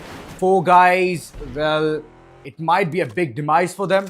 But let's just go ahead and see how they can even reach towards the circle. Other than that, RGB, they're doing good. They're heading towards the circle. Even though it's a late round rotation, edges are not going to be that easy as they're being gate-kept by multiple teams. In case 4 guys get this chicken dinner, right, it's going to be one of the best games they could have ever had in the game, in this tournament. Trust me when I say it. Because just there's 2 men, they've got 5 frags for themselves, a very, very big map. They can hide themselves anywhere inside of the circle and slowly wait for the final moments. This reminds me of how DAESH had played one game, right? Solo man, trying to get that hashtag too. Yeah, I still remember. It was 4 guys versus Ruthless, and the last man standing was just enjoying the entire action happen or unfold right in front of him. Atomic Wild, this is an opportunity for them. Nas inside the zone gets knocked off. I don't think so. It's going to be easy to revive him. But as 4 guys, now they'll have to drive a bit more faster. They can take the roadways. And for those who don't know, you can travel faster on the roadways rather in between the desert, especially when it comes to Miramar. So they need to stick to the roadways. Whereas Ruthless as well, they are also one of those teams who are still not inside the circle. Clan X take the fight right to the faces of TOPG. Or TOPG? TOPG still just keeping the aim way too steady. Bawa, what a nice initiation. And story naps only. This man has also been doing a lot of heavy lifting. TOPG, but now no way breathe air. The IGL of this team has fallen down. He needs to get back up very soon. Tanex on the other end, they have called in a rotation. Expacho alongside Suban 4K. Can they convert this entire game onto their name? Shots are fired. Oh no. EG Cena. Well, he's going to retaliate on a very negative note. TOPG, all of a sudden, the shift of tides. And now, the entire scenario has converted. Oh yes, they are on the receiving end of things for sure. The mechanics, that's what we said. Once you're crouched, yes, your gun is a little bit stable, but you need to keep changing the position of your head. You need to peek left and right as you take those shots, or else the more stagnant you are, the better target you become when somebody is retaliating against you. And that's a lesson learned hard by the side of BG Cena. And his teammates are just going to abandon him and try to make it inside the circle. Not every team is inside the circle, right? 4 guys are now trying to make it in. Then we have the side of Clan X who are trying to make it in. In the epicenter, we got Z Warriors for the first time. And I hope this time around they can convert a good game for themselves.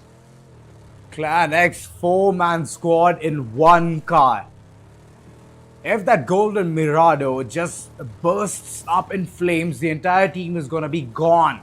HP damage critical as the circle is also shrinking. 17 seconds for them to not face the wrath of the circle.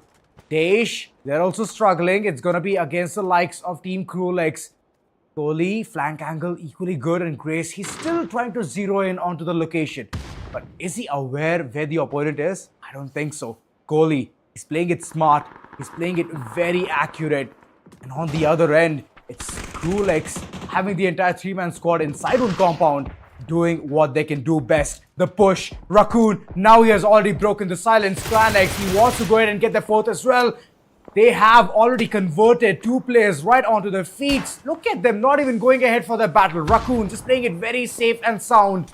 Reviving his teammate RGB. They have been eliminated outside in the zone itself. The late round rotation did not work for them. TOPG, now the situation is very dicey as HP is just going down in 1 second. Now this is where Bava has to do something phenomenal. Yes, on the other side, the revivals are also coming through. Rather than taking the fight, they're going in to heal themselves. And I do believe this is a big boon which is going to be given to Clanex. They're going to make 100% use of this. Clanex, you shouldn't let them survive. 2 men, they're going to pester you down. They're going to make sure you pay a very hefty price. TOPG, I hope they're prepared for what's coming. Whereas inside of the circle, we're able to see Welcome to MINAS as well as Ruthless are trying to make it inside to the southern side of the map. As of now, this love story between Clanex and TOPG, who do you think is going to blow the first kiss? TOPG. For sure, TOPG. The amount of experience this team has, the way they can retaliate, it's equally good. Suman, for now, he's speaking every single angle to get that advantage. And Bava, once he breaks that silence, I believe he's that Korean Janel guy itself, having a new name onto himself, so just trying his lady luck there. Annex, now healing's on point, Groza in hand, can do a lot of damage, close range, it'll just shatter the enemy into bits and pieces. Raccoon. That's exactly my point. When you've got a deadly Groza and you had an opportunity to finish off the squad, you just let them live. So now, since they're completely healed and heavily boosted, once they rush in towards you, you need to have a shotgun to put them down. Or you need to jiggle around so much that he misses a lot of shots. And both of it seems to be minimal when it comes to the gameplay of TOPG. I don't want to sound rude, but the reality and the truth sounds to be a little bit. Oh boy, Team Studs onto a different battle altogether. Atomic Wild. They are also coming in close against Welcome to MINAS. Welcome to MINAS, not good run at all. Erangel did not work out for them. Early rotation is what they called in. But Atik, I believe he wanted to take that man down completely and decimate him outside. But nope, he did not get that living chance. Now he has to run across. Shots fired. And Atik, he's going to be the one winning all of that. But there's a good retaliation coming in. All pusher, last man standing. He is bringing the man in life. Bringing him up. Nope, the circle is not allowing at all. No, he just carried his teammate into the circle. A wise decision if you ask me. He can get him on his feet. He can heal himself as well. And now the most important thing for him to do is make sure he puts throwables into the faces of the opponents. He needs to get those confirmations, or I don't think so it's going to be enough for his teammates. And that is where Clanex is going to be rushed in. TOPG, this is what I was speaking about. That one team, you let them live, they're going to annihilate you in such a ruthless manner that you're going to regret letting them breathe even for a second. Oh, it wasn't Raccoon. Surprisingly, he had the Raccoon Groza. gave the initial damage. He did get that first knock, and then he went on to damage the second guy. Well, yeah, situation pans out to be good for Clanex. Atomic Wild on the other end, they're happy to be alive. They're happy to have at least 2 players in this scenario. Welcome to MINAS was an easy target, easy prey, but they could not dissect them at all. Ridges are helping out Ruthless as well, but they have to get inside the circle. Oh no, they've already come inside. Oh, they have yes, taken the Ruthless. southeastern side, and this is good for them. But they are in the dunes of death. I would rather not be in that one, but look at what's happening over here. Clanex on one side just finished off a complete squad of the DAESH, and now they've got 4 guys in the crosshair holding the epicenter of the circle and a hard compound. The 2 big wishes you would want to have to get a chicken dinner in your name. Whereas Ruthless from the center is punishing each and every team they find. ZENSE is going to be one of those teams who's going to be left out with just 1 man. And now Freaky is under heavy fire, not only by the side of Ruthless, but also by the side of Open Reflex. Also, Amin, he's not going to stay quiet. Kenpachi Ajax, he was the one calling in the late rotation, and he has been caught off guard. See Warriors, good retaliation. Welcome to MINAS. They've been picked off one by one. But how far can they fight?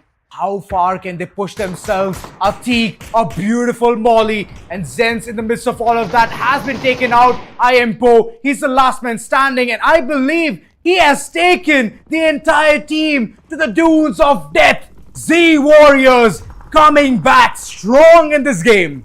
Z Warriors finally seems like they're getting that Superman mode, but I just hope that they're prepared for what's coming up next. Not only do they have to heal, but they'll be facing the stud themselves, who are all healed up. We've got a good crosshair so far. Look at that, every single corner they aim, they're getting one frag or the other. But the blue zone, it's gonna be pretty ruthless.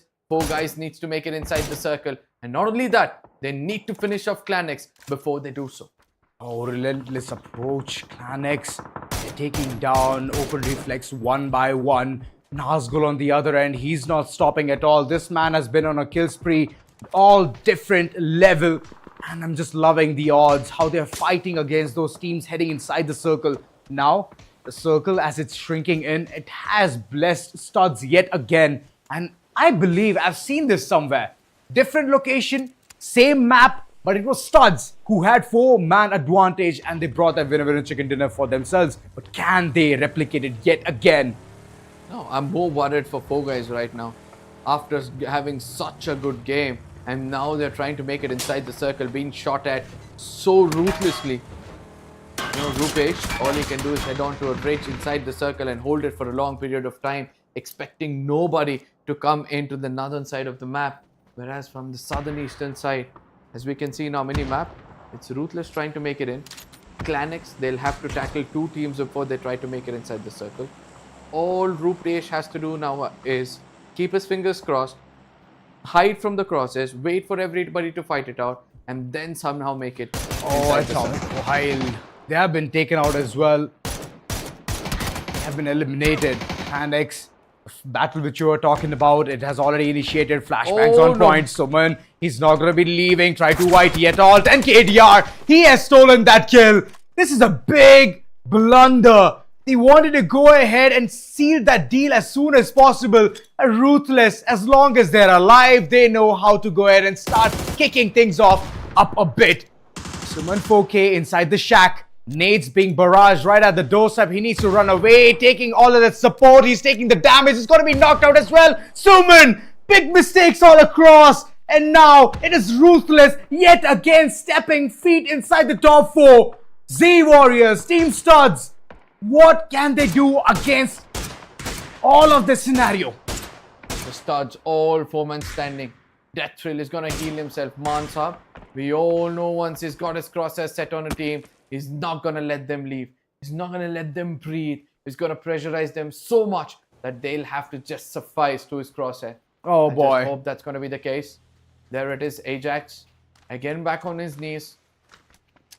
Oh, it's a little hard for me to digest what's happening over here, because Ruthless on one side is pestering them down, and from the other side it's going to be the studs, right? But whereas both of them coming together to put down Ruthless will be a better answer for this lobby, because Ruthless, the longer they survive, the longer they're going to hold the top position in the overall standing. You know who's the most sneakiest one? That is Rupesh. Look at it. Enemies backline, studs, even though they're keeping the entire radar under check, it's gonna be Ruthless running away with all of those kills. It doesn't matter who you have knocked, how the situation pans out to be. It's always gonna be Ruthless till the last moment, trying to get that winner chicken dinner. Top 3 teams in front of you guys, and studs, they're still reigning supreme, having 4 people alive alongside 4 kills on their name. If they convert this, they can have a healthy game for themselves. I'm still wondering what's happening in the overall standing, my friend. 4 guys, #2, they needed a chicken dinner or needed some frags for themselves. Rupesh single-handedly doing that heavy lifting. He's trying his best to survive. Make sure he comes into the top 2 at least. Whereas studs on the other side, they've got a big boulder in front of them. It might be just 2 men, but these 2 men have been a pain for everybody in the lobby so far. So the healings is going to come into question for Rupesh. Whereas on the other side, is he going to just take those fights, grab all the attention, allow, the team to come forward? I'm liking it. I'm liking the odds. Rupesh is trying to create the window of opportunity. He has a Mirado as well, can call in the rotation at the last moment and reach inside the circle. Low toss, and all of those smokes are going to help him make a path. It's going to be a dense cloud where Studs cannot go ahead and tackle him down as soon as possible. Rupesh still trying to carve that entire path. Nazgul taking those shots, has gotten Vicky Rex on a very low HP. That Bolter as well. He's also taking things on a really good note, but 4 guys have been eliminated. That path which Rupesh was carving could not do it much better. Mansab constantly taking all of those damages, and alongside Nazgul as well. This is going to be the most crucial moment of the game. Because Ruthless on one side, they're very, very clever. Now what they'll do is try to go for a split, but that's not going to be the case. It's going to be retired Bolter in the final circles using that Kar 98 and gave that opening. Now it's going to be the carpet bombing, which is going to be starting from their side. Throwables are going to be coming in, not just grenades, but also the stuns, and which is going to make Nazgul lose his temper. Mansab coming in from one side. He's got the deadly groza. He knows the location. He puts one man down, and the other guy's on the left. And he's gonna be really retaliating, but that's not gonna matter, ladies and gentlemen. As the winner, chicken dinner is going to be taken away by that team holding the epicenter of the circle, showing what composure is all about. The Studs themselves, a beautiful gameplay coming from their side in the deserty highlands of Brahma. My oh my, Studs. What a comeback for them. And I'm loving the intensity, loving the heat. But all of that needs to cool down. Let's take a small little break. See you on the other side.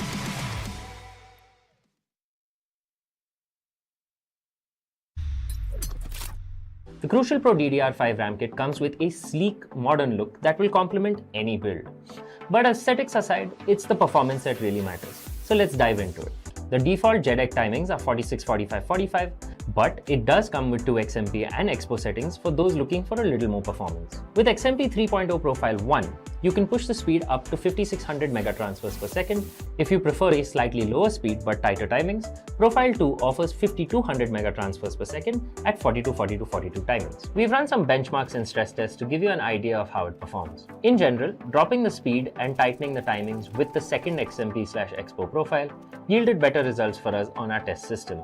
Paired with a Ryzen 7800X 3D, we saw anywhere from a 1 to 5% performance bump depending on workloads. All in all, the Crucial Pro DDR5 64GB RAM kit by Micron is a fantastic choice for first-time builders and enthusiasts alike.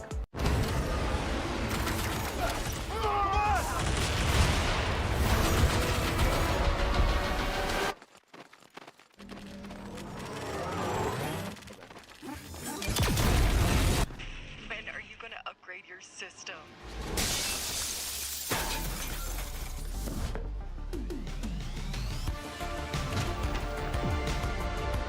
Alright, let's do this.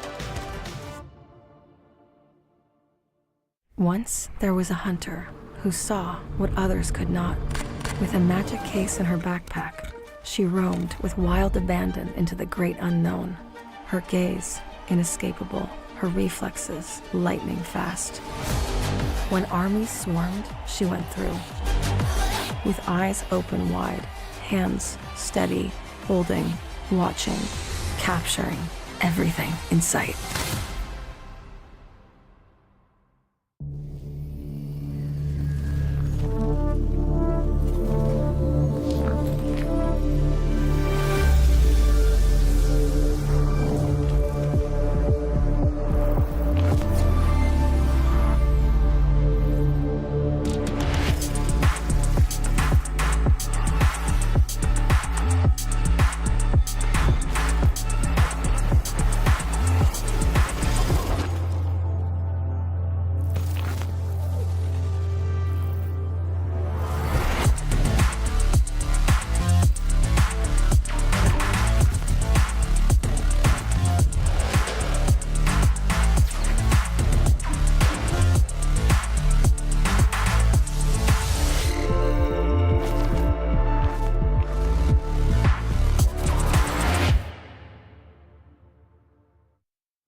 been so evil, it's changing my nature. Still I'm so appalled, you thought I couldn't get at you. Oh, it's looking bleak, there's blood in the streets.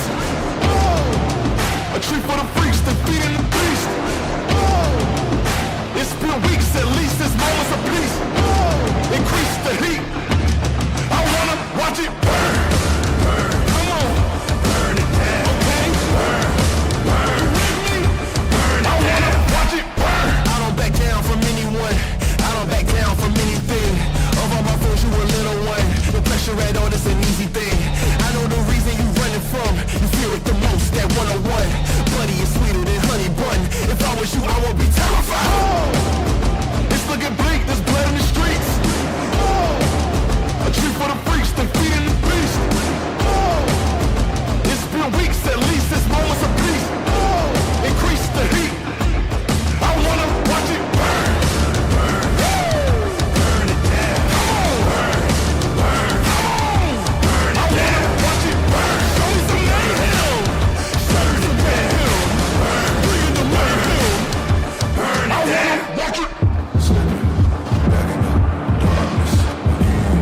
Slipping back in the darkness again. Slipping back into the darkness again. Slipping back into the darkness again.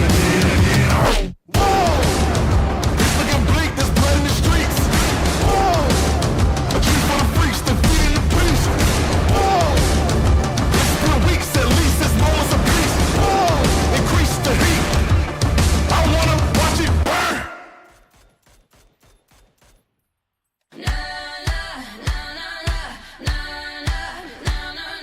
Yeah, I'm a dead man walking by day, wondering if there's medicine I can take. Wait until the sun goes down, that's when I can let it out. You can call me crazy, I call it fate. Transformation taking over me. From dusk till dawn, I'm digging my way up the grave. From dusk till dawn, I'm staring my fears in the face. From dusk till dawn, I got to hell to raise. They've got a price to pay. From dusk till dawn, from dusk till dawn.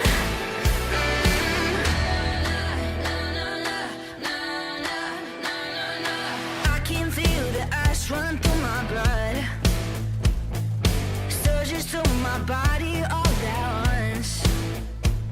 My heart pumps in the dead of night. My feet run into the fire, right into the fire of my soul. Let the transformation take control. From dusk till dawn, I'm digging my way up the grave. From dusk till dawn, I'm staring my fears in the face. From dusk till dawn, I got to hell to raise. They've got a price to pay. From dusk till dawn, from dusk till dawn.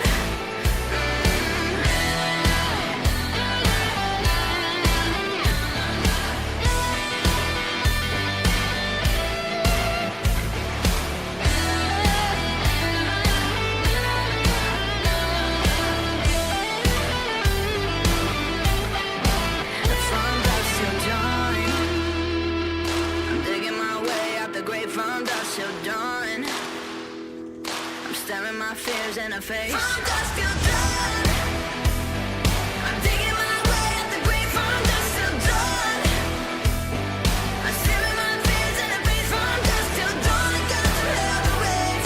They've got a price to pay. From dusk till dawn, from dusk till dawn.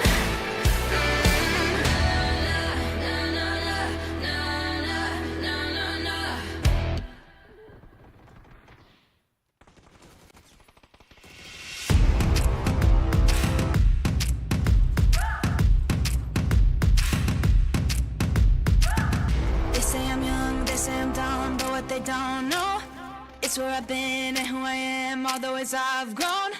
Blood in the sweat, tears and regret made me hard as stone. On my own, on my own. Put the work in, yeah, I earned it. It's my destiny.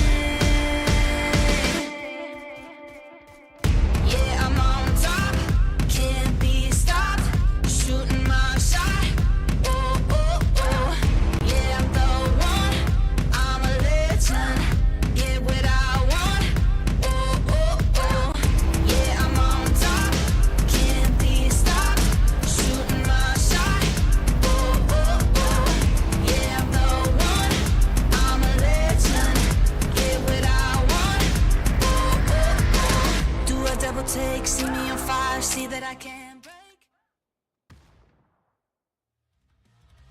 Welcome back, ladies and gentlemen. That was a beautiful game of Miramar. If you guys have missed it, I hope you caught it all in the highlights. But I have to come back to you directly on that map.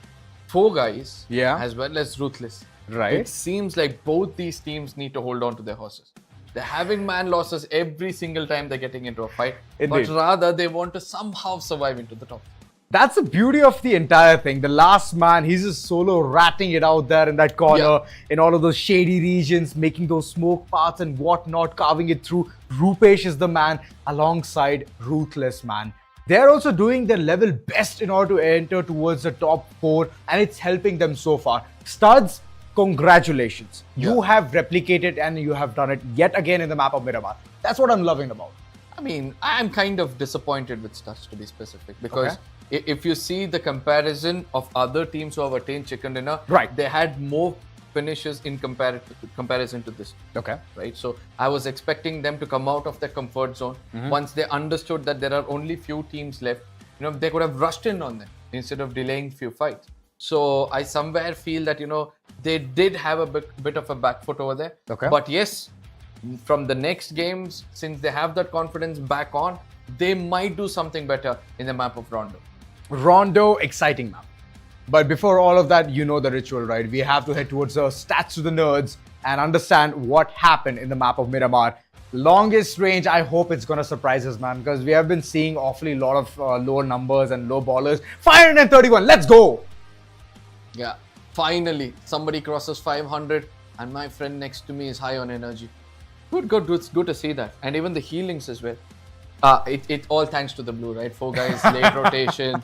And then you had the guys of Ruthless going in for a late rotation. So obviously, the total healing had to be increased over there.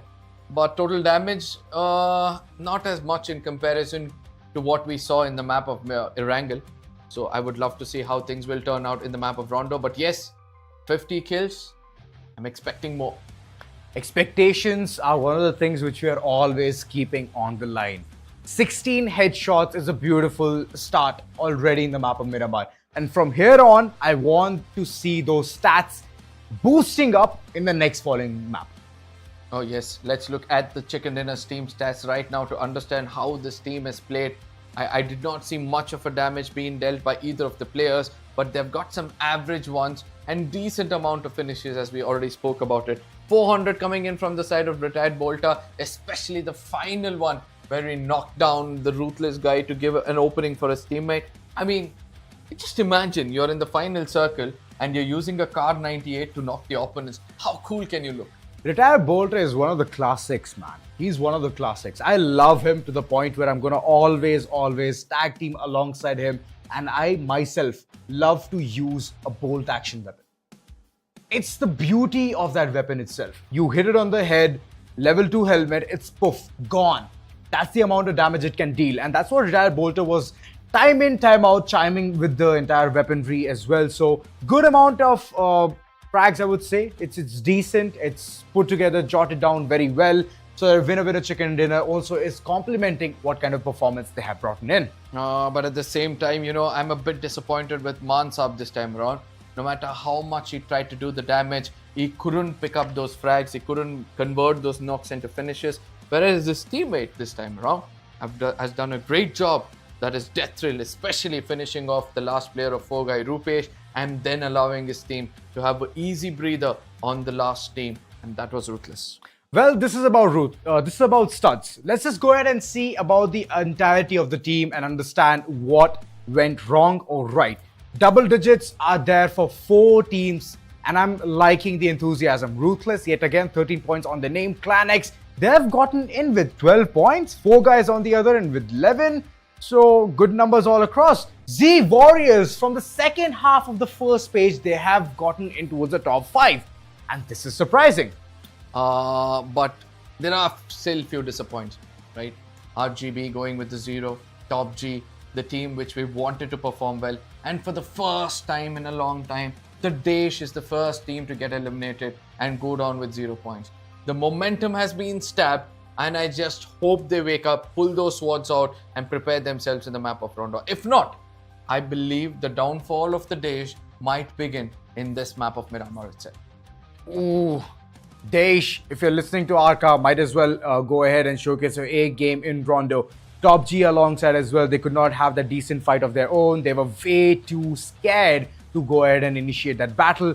And yes, fully loaded on the other end, they have gotten 4. Welcome to MINAS. Surprising yet again, even though they were entering towards a circle way too soon, they have still managed to get only 1 point.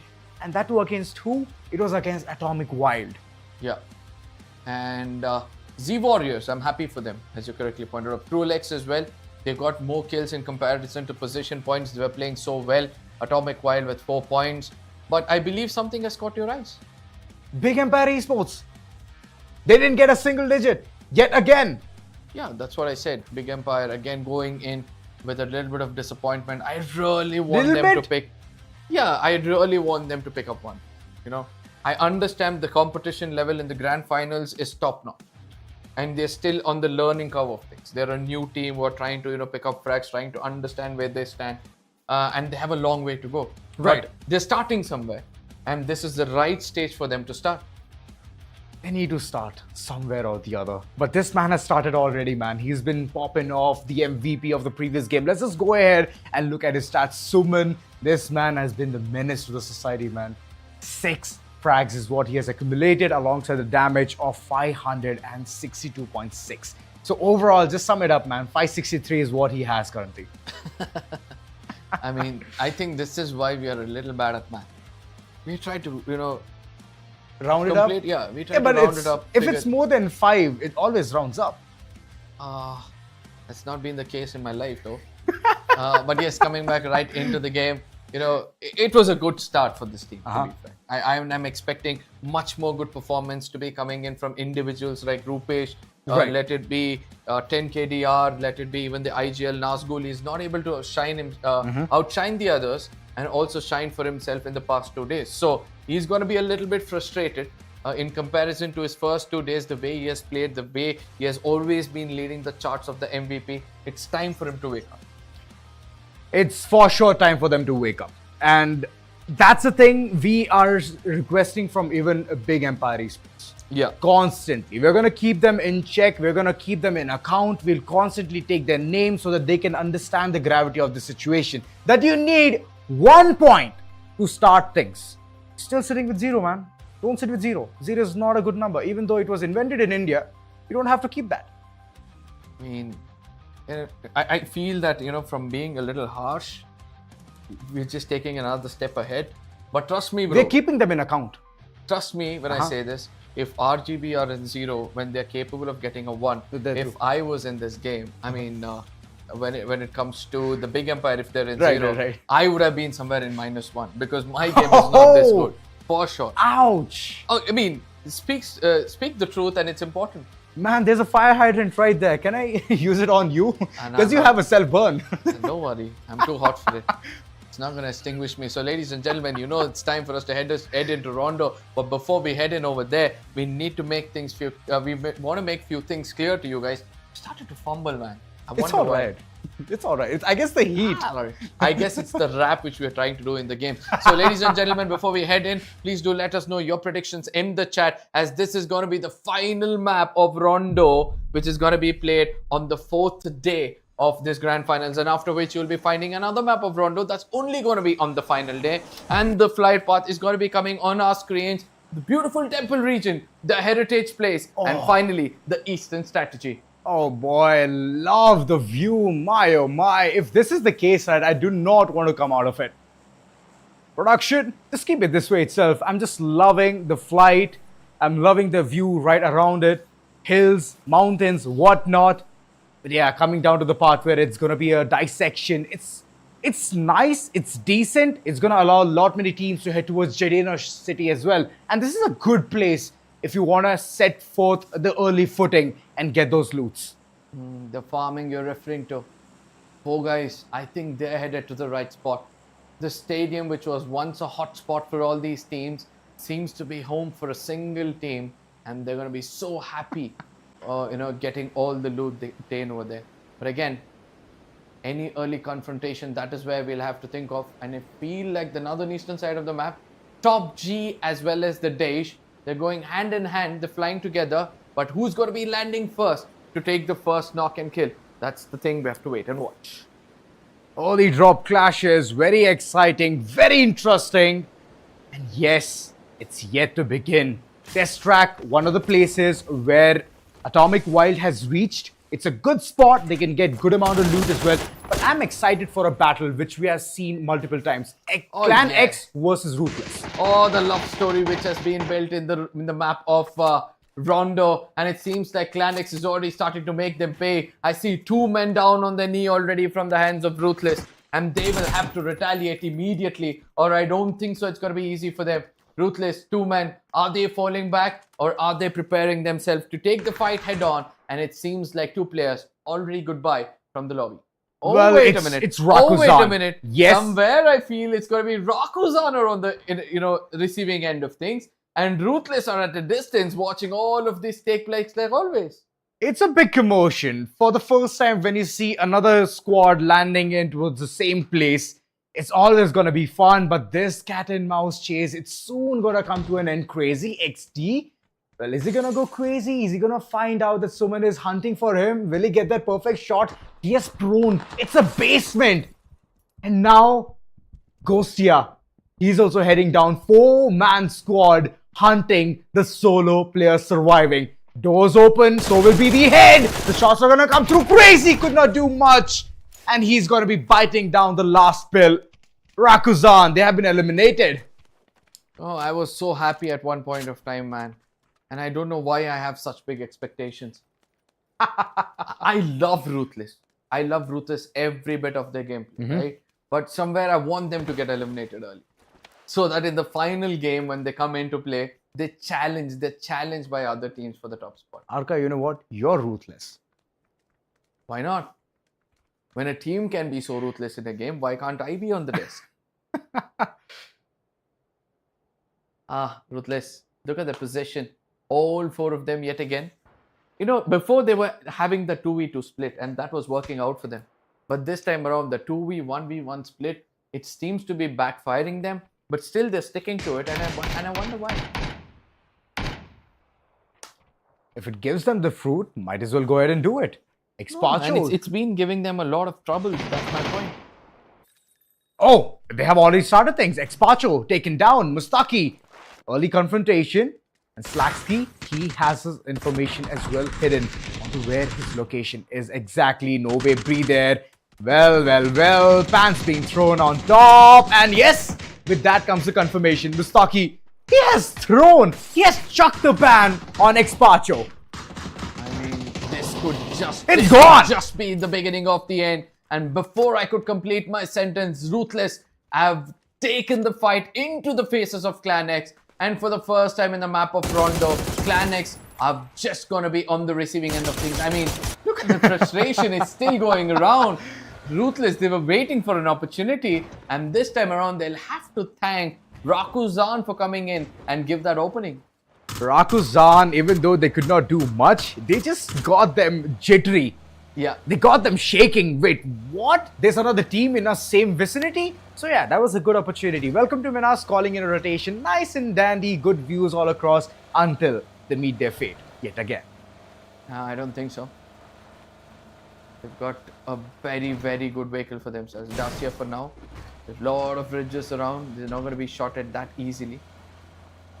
And so unruly. Just one man and Sovame. These are the 2 assaulters I would love to have on my team. Given a chance, they know exactly what to do at a close range and a mid-range battle. But it's just that they're unable to convert those now. Speak about another team altogether who's not pretty far away from them. Ruthless. And for the first time, I'm able to see them inside the inside the first circle itself. The DAESH on the receiving end of things, TOPG is rushing on them. TOPG, shots fired, 160 ping, 144 hertz. He's going to take all that he can. Souza, the living hope for the entire team, has taken one player down on his knees. 5-story naps only. I hope he doesn't hit the snooze button yet again. He needs to shine. He needs to chime in. Organ hand. And there goes Souza. He's not even thinking about reviving his teammate. He just wants to go ahead, barge get a player or two, knock them down, but 5-story nap only. He's going to take a lot of beating, a lot of thulp on his head, and the shotgun in his hand. It can be lethal, but no! Souza, what a way to execute things! He's taking matters in his own hand. It doesn't matter if players are alive, if they're getting back on their feet. He wants to prove himself to be lethal. 1 HP is all he has. HP. And he did not spot the player who was crawling inside. He was inside the WC. But now, he needs to run away. Call quits in this fight. Rotate, head towards the final circle and get that position point. Oh, that was perfect 1 HP which he was holding. And finally realizes he's knocked on a player and he might have some first aids on him. And immediately goes there to heal himself. But TOPG, I just love the way they're executing this. They've lost a man, but they're well prepared. Now they'll be getting this revival through. They need to be careful. Yes, the man's position has been compromised to an extent. Does he have any throwables? No, he has no throwables. His head is going to be visible. But every single shot he's taking is kind of connecting at this point of time. Oh, beautiful nade. A throwable comes It's going to be does better. A little bit of a damage. But Souza, is he prepared for what is going to come next? BG Cena way too low on HP. He's running away, skedaddling. Do not want to do anything in this fight whatsoever. Souza now again holding the angle, line of sight on point. But nobody is pushing him. TOPG, they have man count advantage, but look at them. They're playing on the back foot. It just showcases the amount of pressure the DAESH is making. And that was solo man standing Souza. Now, keeping things under check, he's heading forward. He wants to check every single nook and cranny. He does not want to leave any stone unturned. Bava, he's rushing forward alongside the IGL. No way, breathe there. There seems to be a dissection coming forward, but the height advantage can be devious, can be lethal. Baba is going to be taken down. Good spray all across Souza. Constantly just keeping the entire team under radar. Even though he has 32 HP, he needs to do something big. No throwables whatsoever. Smokes is all he has and a flashbang. But now, Souza, healing, needs to be on point. BG Cena, his location is known as well. And there is a revival coming through. TOPG, yet again, 3-man squad. Souza, he's still surviving. TOPG is not even thinking about rushing in. They're a 3-man squad. Go ahead and initiate things. The circle is also closing in. Chiming in, Souza, he might die to it. He does not have any healing. And that's what I can see all across. Now comes the push. This was the long-awaited one. Souza still going ahead for those heals. How long can he do that? He cannot take it for long. The DAESH gets eliminated. TOPG, even though they took things very slow, they managed to get 4 kills. A good run coming in from their side. But Ruthless, look at what they have done on the other side of the map. They've got 4 frags for themselves and they are also looking strong. Right? The early fight which they took was perfect. But not an easy one. Welcome to MINAS. They are holding a very good position as well. RGB on the other side. I really want them to make it inside the circle. I really want them to put some points on the table. Now, Clanex. Several teams have already made it to the epicenter of the circle. And that's the best part. Look at what's happening over here. Oh Welcome boy. to MINAS. I sense action. No. I believe that, they do not want to engage in this. They're just waiting for the right opportunity.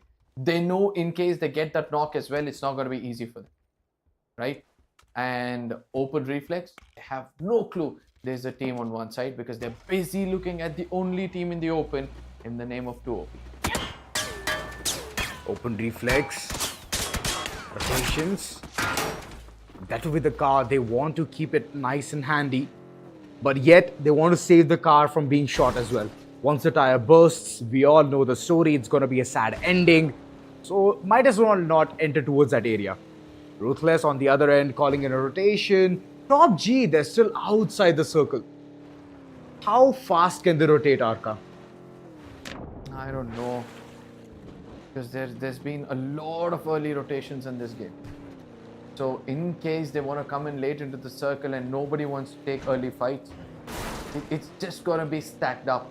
And they'll have no other choice but to take the brunt of the blue or eventually come into someone's crosshair. And I believe that they do not want to be in such situation. Yes, as of now, we're able to see that several teams are still alive. Shots are going to be taken. But I'm going to keep my fingers crossed for one team alone. They need to put 1 point on the table in the name of Big Empire Esports. Big Empire, all eyes on them. There's an emergency pickup being called in by ZENSE. They want to head towards the circle. Kenpachi running around for his dear life. He has found shelter near the rock, and the other one near the tree. I am Po. Both of these players cannot go ahead and do anything of their own. Studs yet again being one of the teams nice. who's constantly keeping the entire bird eye view. I am Po rushing down, but his tires have already come flat. I hope the entire scenario does not fall apart in the brink of an eye. Infected, he's bleeding way too fast. Constantly those shots are coming in. What is live?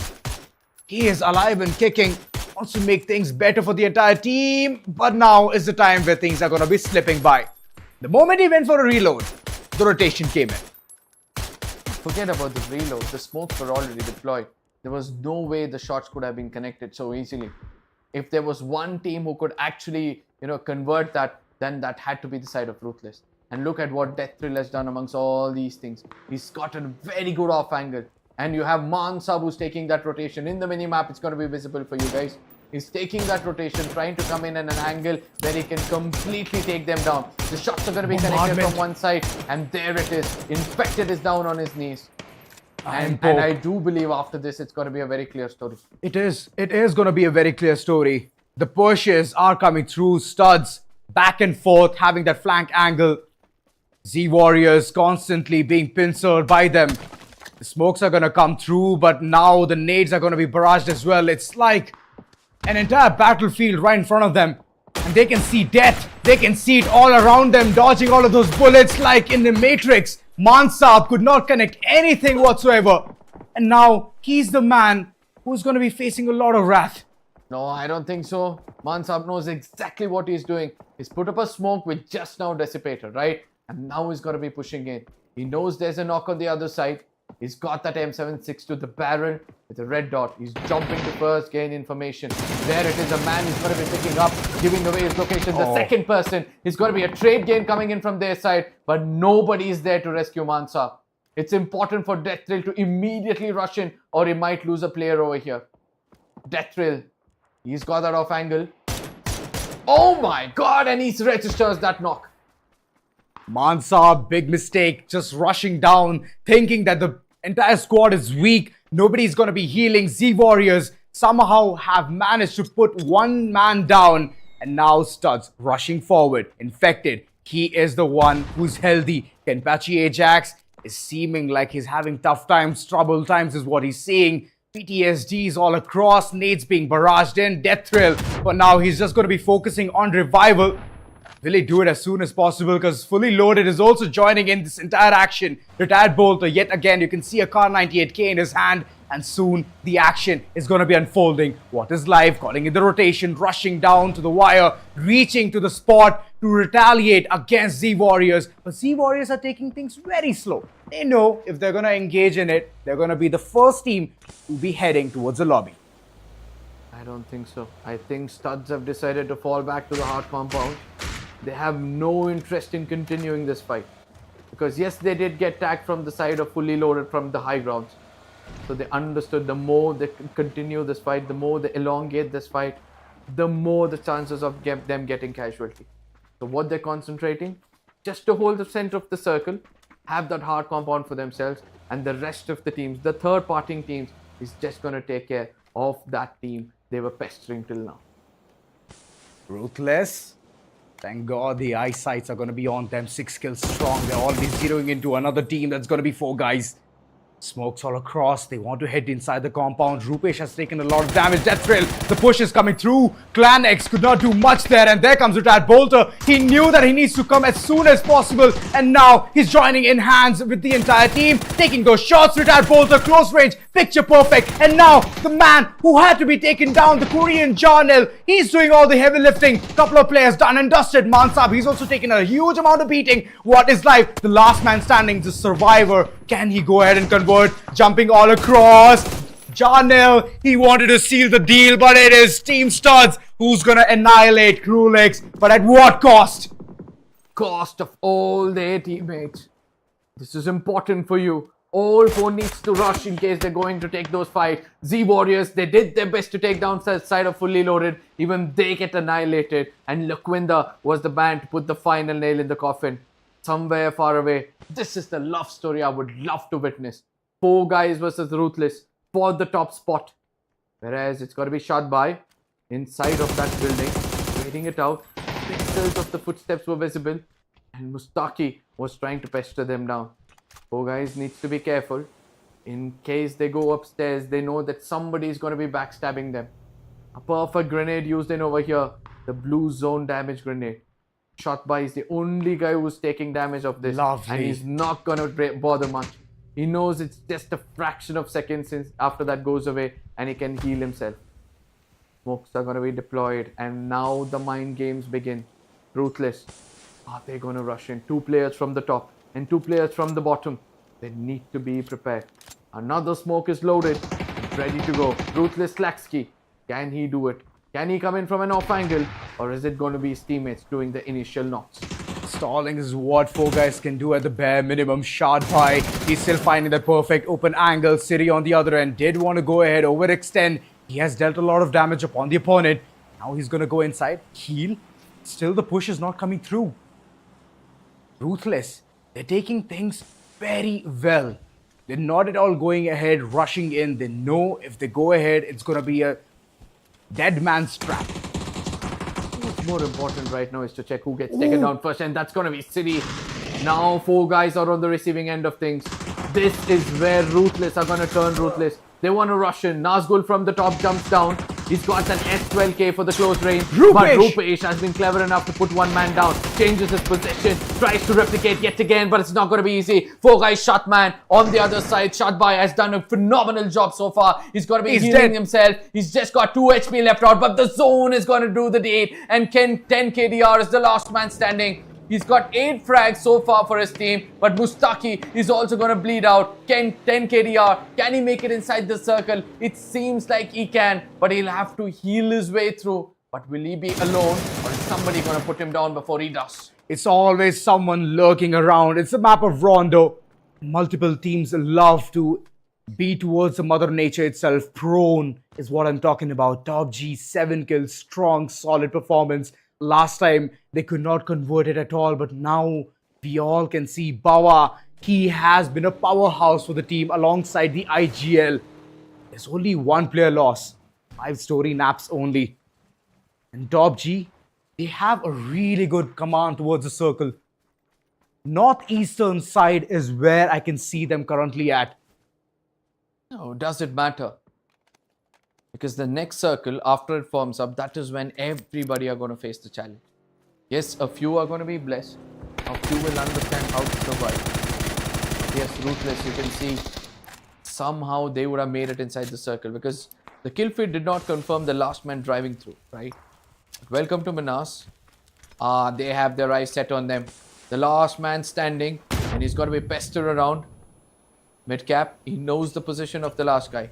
A perfect grenade is going to be tossed in, but immediately comes to retaliate, and he's going to be dealing a lot of damage. And with that, I believe that's the end of Ruthless as of now, as they get eliminated at the 8th position. But welcome to MINAS. Again, 4 men standing, but this time around, they do not have the control of the circle. Well, that's true. Hard compound outside the circle. And slowly is how they're going to be heading towards the epidome of all the action. Unruly, for now, just going ahead, picking all of those healables for himself for the later action. The other team, ZENSE, they're at the back line. They have to also enter towards the circle. And for that, they have to take down a big force called Welcome to MINAS. Welcome to MINAS. There's a lot of space in this circle, if you ask me. 7 teams alive. Yesterday, it was a different story altogether. You had approximately 11 teams in comparison to today. So obviously, it's going to be an easy game. But ZENSE on the other side, they do want to commit to fights. They do want to pick up some frags. They've been holding on to themselves for a long time now, and now they understand that they can't hold anymore. That is where, RGB is going to coming into question, but the off angle being held by Zua is going to give them a greater advantage. Ones. He needs to be careful. The last man standing. What can he do? Can he go in? Jojo, he's trying to just confirm those knocks to finishes. The last man standing is trying to come in over here and he's trying to pester around, move around into the smokes is what he's trying to do. The two knockmen can give a lot of information. All he has to do is spray through those smokes, but eventually the retaliation is going to be perfect coming in from the other side. And Guddu is going to put an end for the side of RGB. Oh boy, it's no man's land. You have to reach inside the circle in time. If you can't, then you're gonna face the wrath of it. Blue zone is constantly dealing that damage. Even though the knocks are coming through, it doesn't matter. You have to be inside the circle. Fire TOOP completely looking at one enemy only. That's going to be Team ZENSE. It's constant trade of fires. But they're not even focused on Atomic Wild. Atomic Wild, they have a compound. They have everything on their name. They have 4-man standing as well. And that's what is the loveliest part. So, I mean, take a couple of shots here and there. Did manage to shut down one player from the likes of TOPG. How long can they even go ahead and retaliate this long? Not sure, my friend. But one thing is for sure. TOOP, 3-man standing. And they're playing it safe and sound.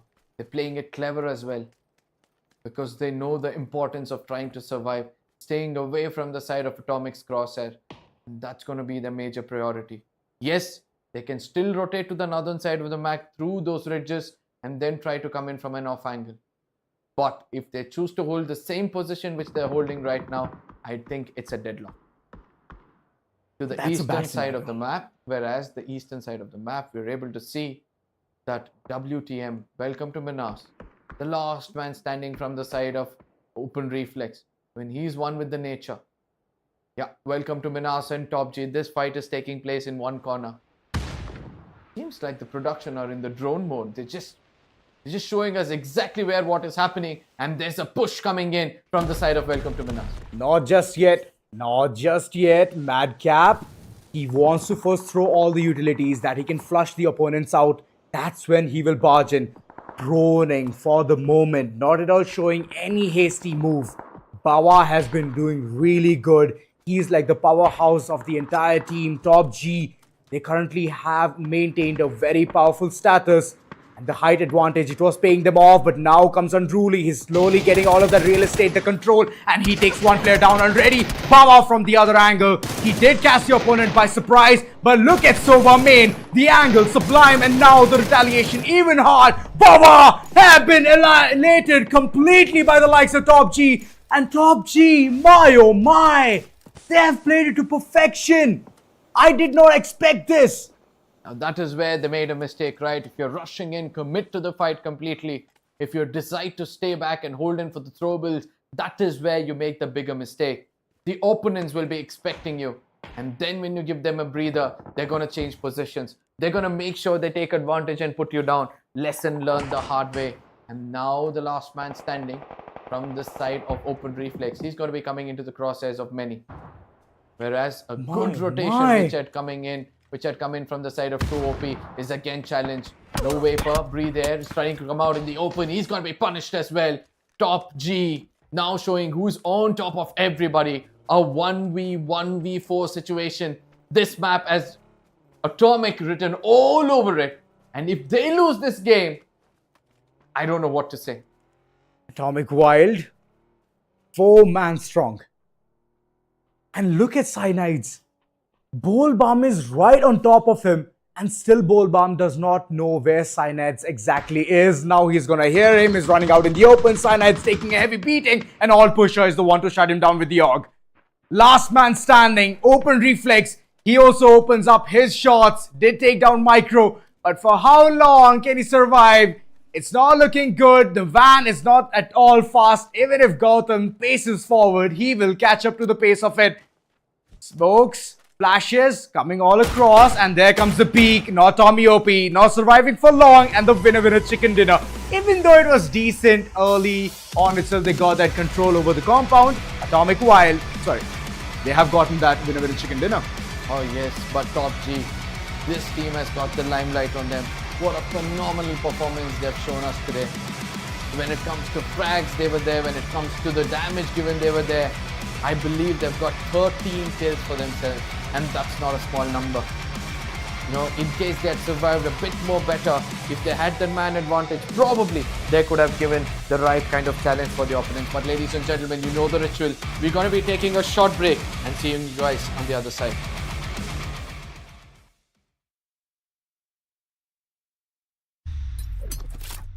The Crucial Pro DDR5 RAM kit comes with a sleek, modern look that will complement any build. But aesthetics aside, it's the performance that really matters. So let's dive into it. The default JEDEC timings are 46, 45, 45, but it does come with 2 XMP and Expo settings for those looking for a little more performance. With XMP 3.0 Profile 1, you can push the speed up to 5600 mega transfers per second. If you prefer a slightly lower speed but tighter timings, Profile 2 offers 5200 mega transfers per second at 42, 42, 42 timings. We've run some benchmarks and stress tests to give you an idea of how it performs. In general, dropping the speed and tightening the timings with the second XMP/Expo profile yielded better results for us on our test system. Paired with a Ryzen 7800X 3D, we saw anywhere from a 1 to 5% performance bump depending on workloads. All in all, the Crucial Pro DDR5 64GB RAM kit by Micron is a fantastic choice for first-time builders and enthusiasts alike.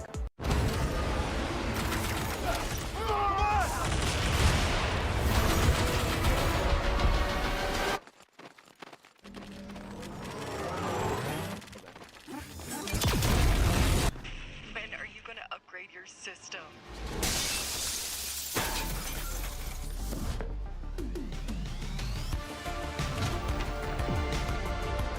Alright, let's do this. Once there was a hunter who saw what others could not. With a magic case in her backpack, she roamed with wild abandon into the great unknown. Her gaze inescapable, her reflexes lightning fast. When armies swarmed, she went through. With eyes open wide, hands steady, holding, watching, capturing everything in sight.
day.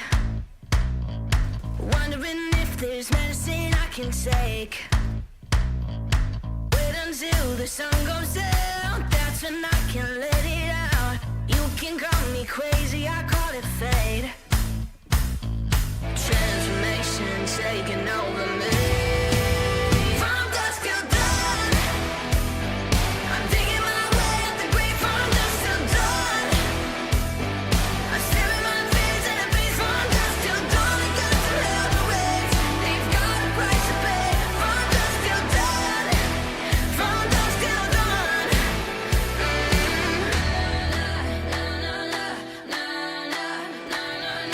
I can feel the ice run through my blood, surges through my body all at once. My heart pumps in the dead of night. My feet run into the fire, right into the fire of my soul. Let the transformation take control.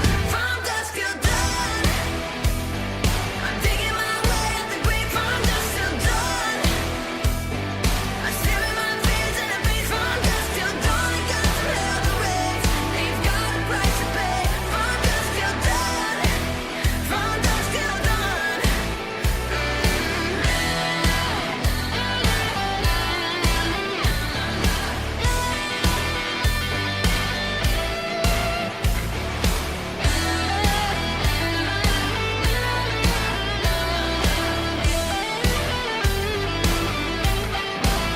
From dusk till dawn, I'm digging my way out the grave. From dusk till dawn, I'm staring my fears in the face. From dusk till dawn, I'm digging my way out the grave. From dusk till dawn, I'm staring my fears in the face. From dusk till dawn, I got to live the waves. They've got a price to pay. From dusk till dawn, from dusk till dawn.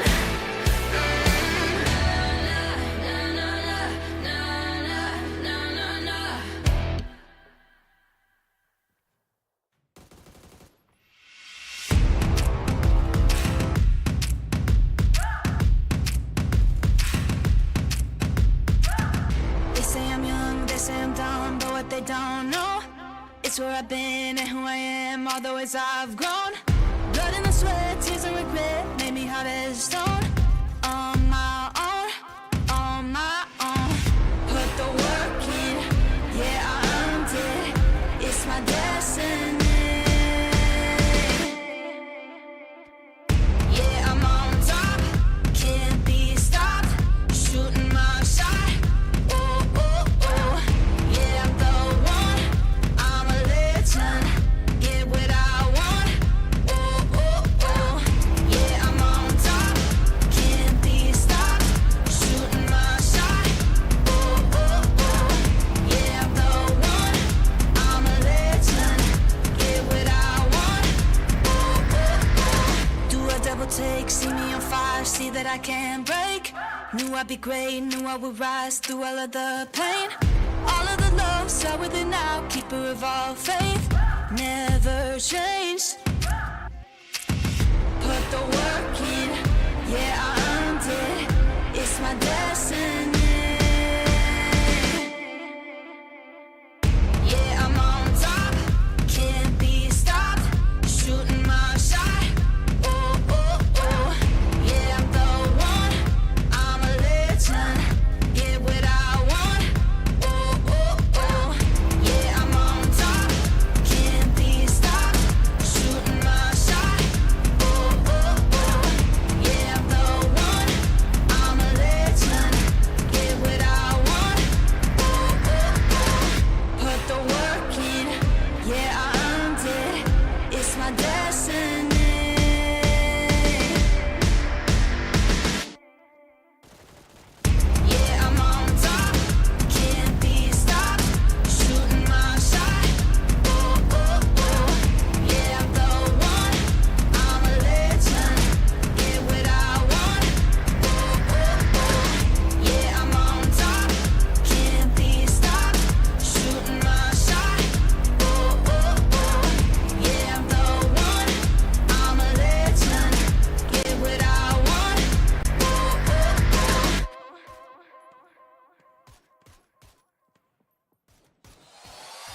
Let's get it. Let's get it.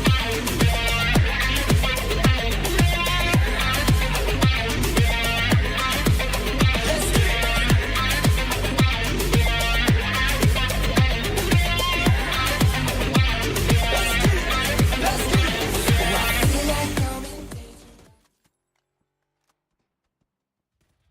Well, the map of Rondo has been amazing. Sublime action all across, but I believe in the midst of all of this action, TOPG has stolen the thunder. Yeah, but I really like the way Open Atomic Wild, yeah. Atomic Wild, not Atomic Reflex? Wild. Open Reflex, yes. Open Reflex have played a really good game according to me, because when it comes to throwables, they were there. When there was a retaliation coming towards them, they knew exactly how to tackle it. So there was one point of time in the game where I really felt that Open Reflex has raked up more points that of the Chicken Dinner team. So they might have, I'm not sure, or it's the last man who's tried to do his best. So let's see which are the teams and how have they done. But yes, one thing is for sure, TOPG's performance was top-notch in this game. Top notch indeed. They took the fight against the DAESH as well and they won it fair and square. Did not even give them another kill point at all. Match summary, stats for the nerds. Let's just go ahead and understand what happened in the map of Rondo. Good amount of executions were there, but how well is the summary gonna tell us? I like the knocks this time around. The longest distance, not much, Ouch. obviously, because everybody wanted to come inside the circle. More of the close range battles is what we saw in the map of Rondo. No, Yeah. it does replicate what happens on Erangel, but I was expecting at least a little longer of a shot, and it seems like the snipers did not come into action. But yes, total rescued is way too less, but the headshots as well. It's all about the commitment, the run and chase fights, as well as the Tom and Jerry game. It was good. Overall, it was really good, but I'm disappointed yet again. Map of Rondo yesterday was amazing. Many teams enthusiastically came into the picture as well, and they fought till the end. Today it was pretty much anticlimactic, and Atomic Wild, they stole every single thing because of the placement that they had earlier on itself. Let's go ahead and look at their winner chicken dinner stats and see how many points have they secured. Good amount of points if you ask me. A total of 3 frags is what they've got. You know, Ouch. it's sometimes it's all about how you get that chicken dinner. Once you understand that you know which fight to commit and which not to, that is when the maturity builds up. And since now they know that, you know, they know the rotations inside of the circle, in the upcoming match, they'll try to commit 1 or 2 fights in between and then try to make it to the center. So Atomic Wild, all the points they have lost so far, it seems like they made up to it because they've got 13 in just this single game. Very decent. Very decent. We were expecting some 5-star performance, but it's okay. It is what it is. Talking about the match standings of Rondo, take a look, understand, tally it. If you guys are already having calculators in your hand, then let us know who is currently leading. Sorry, who's at the second spot, because leading, we all know who's leading. Yes, when it comes to the position, obviously Atomic has got everything, but when it comes to the kills, it was TOPG. You know, they had their guns hot. They knew whom to take down first. But this time around, we'll be searching for a big name. That's going to be Ruthless. We've got 8 kills, but just 1 position point. There was a point where they could have done so much better. It seems like they choked up. They'd committed to 4 guys for so long that they had to go home almost empty-handed. It was a big fight, and at the end, they got the return as well. So I believe No 10K man here. advantage though. Yeah, no man advantage. But at the end, it was the fight of the 2 deadliest teams, right? 4 guys in contention for second position, and they're currently getting all of those points to head towards the first. So that battle was like 2 big giants collided. Yeah, nobody got the spoils of it. And at the end, it was 10K running away for his life. So 9 points secured. Open Reflex. They've also gotten 8 points onto their name. I'm interested to see Big Empire Esports. Nope. Okay. I don't think so. Nada. Big Empire is even playing the game. You know, in the last map, I did not see them. The previous one as well. So it seems like, you know, they've just taken a break. They want a breather for themselves. Hopefully, we'll be able to see them come tomorrow. But as of now, Crew LX, there was a situation where we're almost outshining the opponents. 3 frags is all they could attain. And after that, they had to head back home.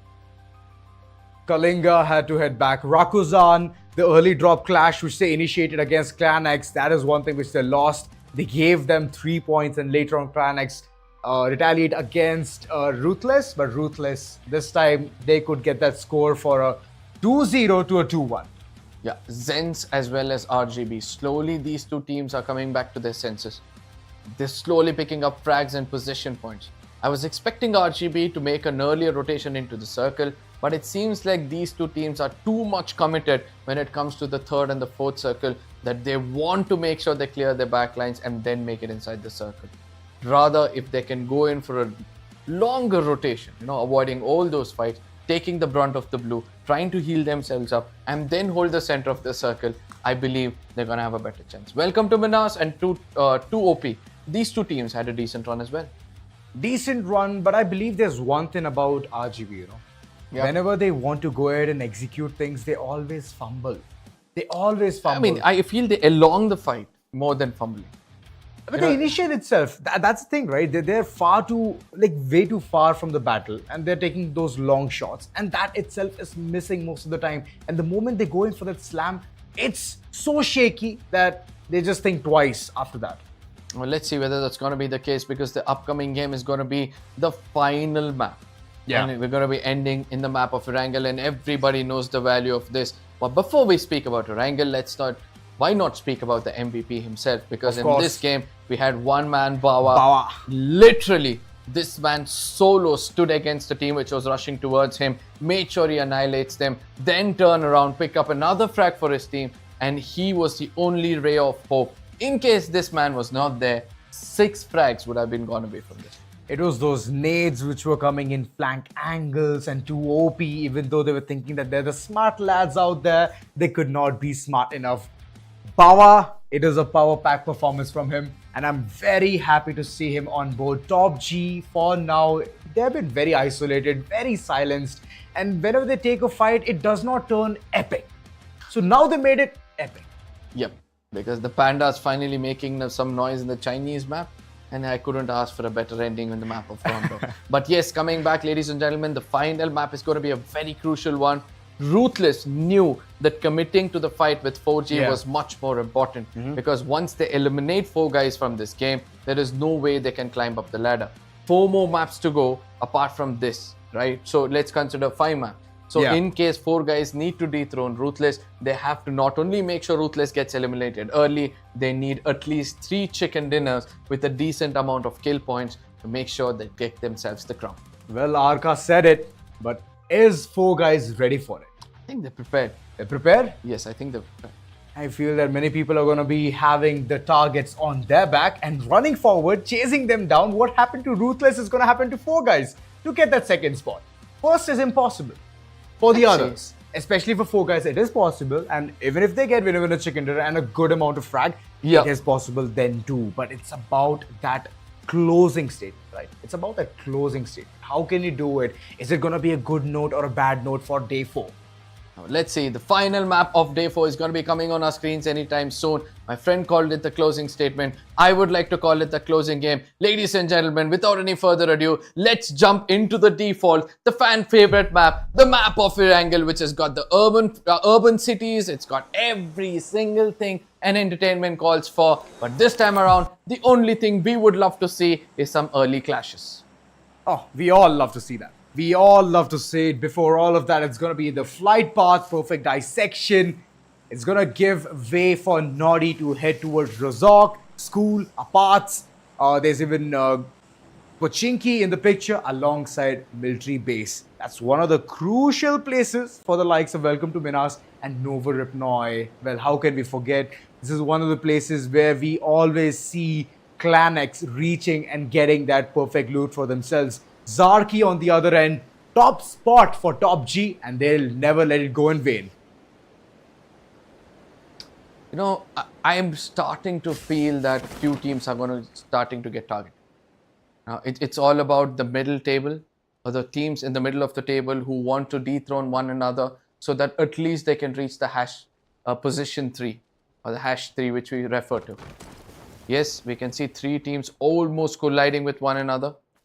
One is going to be open reflex. Then we have got the sides of Atomic Wild. Towards the Pochinki region, we have 2 teams.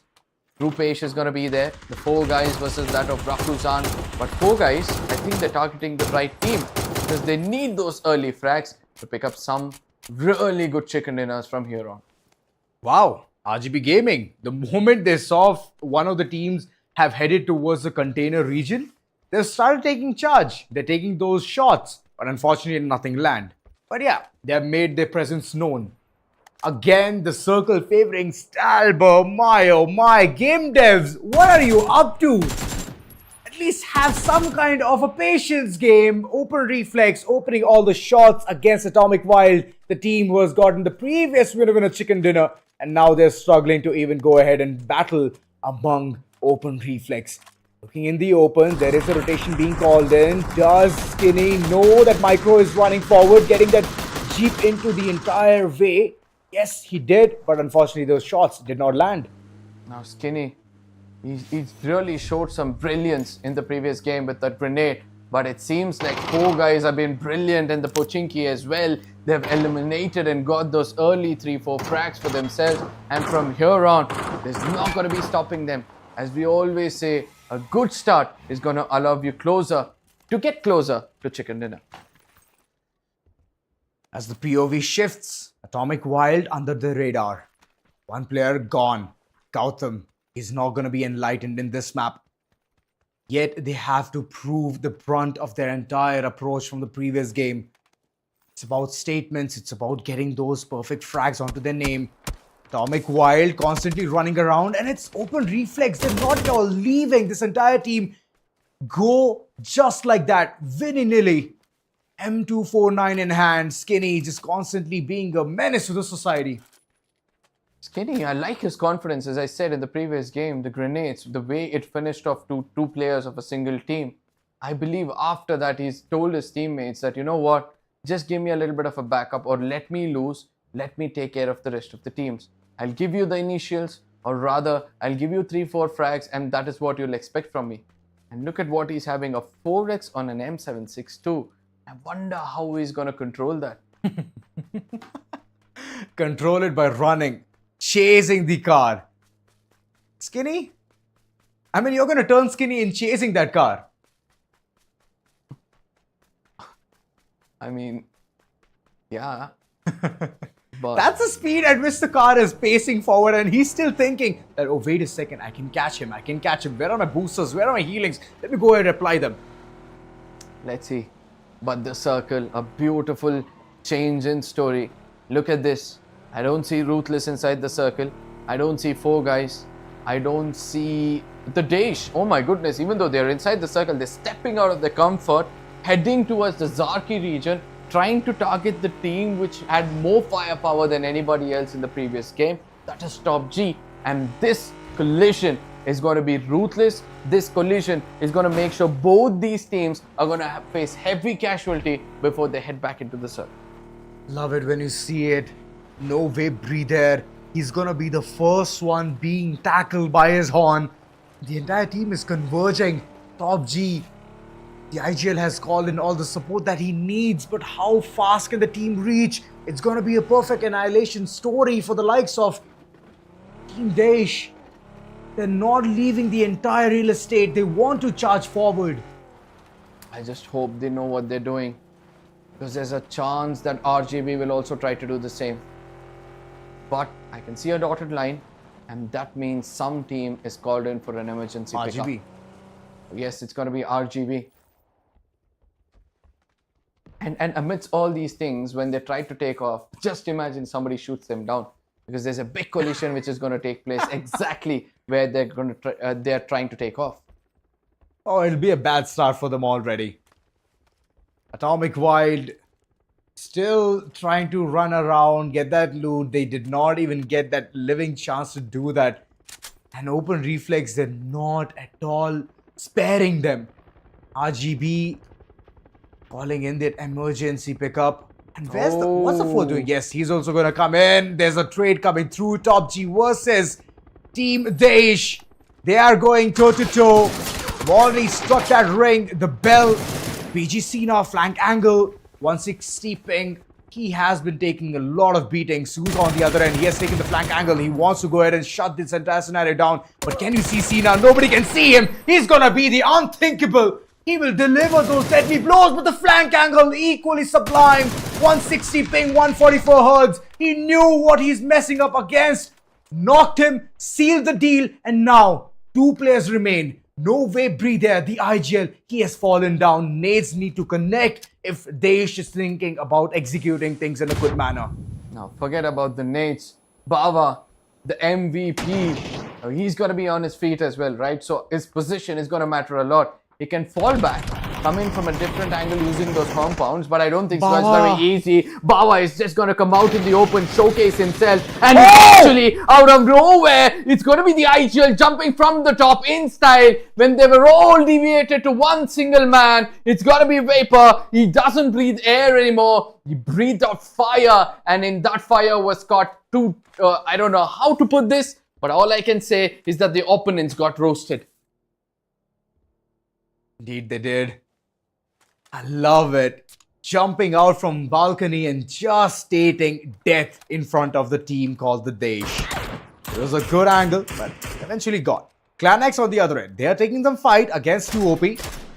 Razone Gaming, he has taken a heavy beating here. ClanX. I hope they don't need any Xanax. From that pain, need to head forward in order to convert a big game for themselves. RGB, they called in that emergency pickup. They've reached directly towards the Epidome, which is Stalber. It's a good heighty area where Ruthless is already waiting for them. The most important part is, does these two teams know that they are neighbors? I believe they do.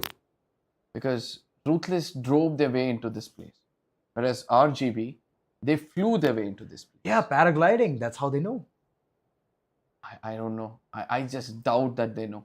Even if they knew the situation, RGB, they might be clever enough. In either ways, you see, there's one person gliding in the air. He can see vehicles are coming in. All right, a person who's driving, I don't think so is going to check an angle into the sky. But in case he has, and they both know each other's location, then it's going to be an interesting event. But Mustaki, I just love the split coming in from him. Finally, a 1v3 split. Oh, Nazgul. Nazgul says, you know what? You guys go on the right, I go on the left, and make sure 10 KDR that you give me that initial.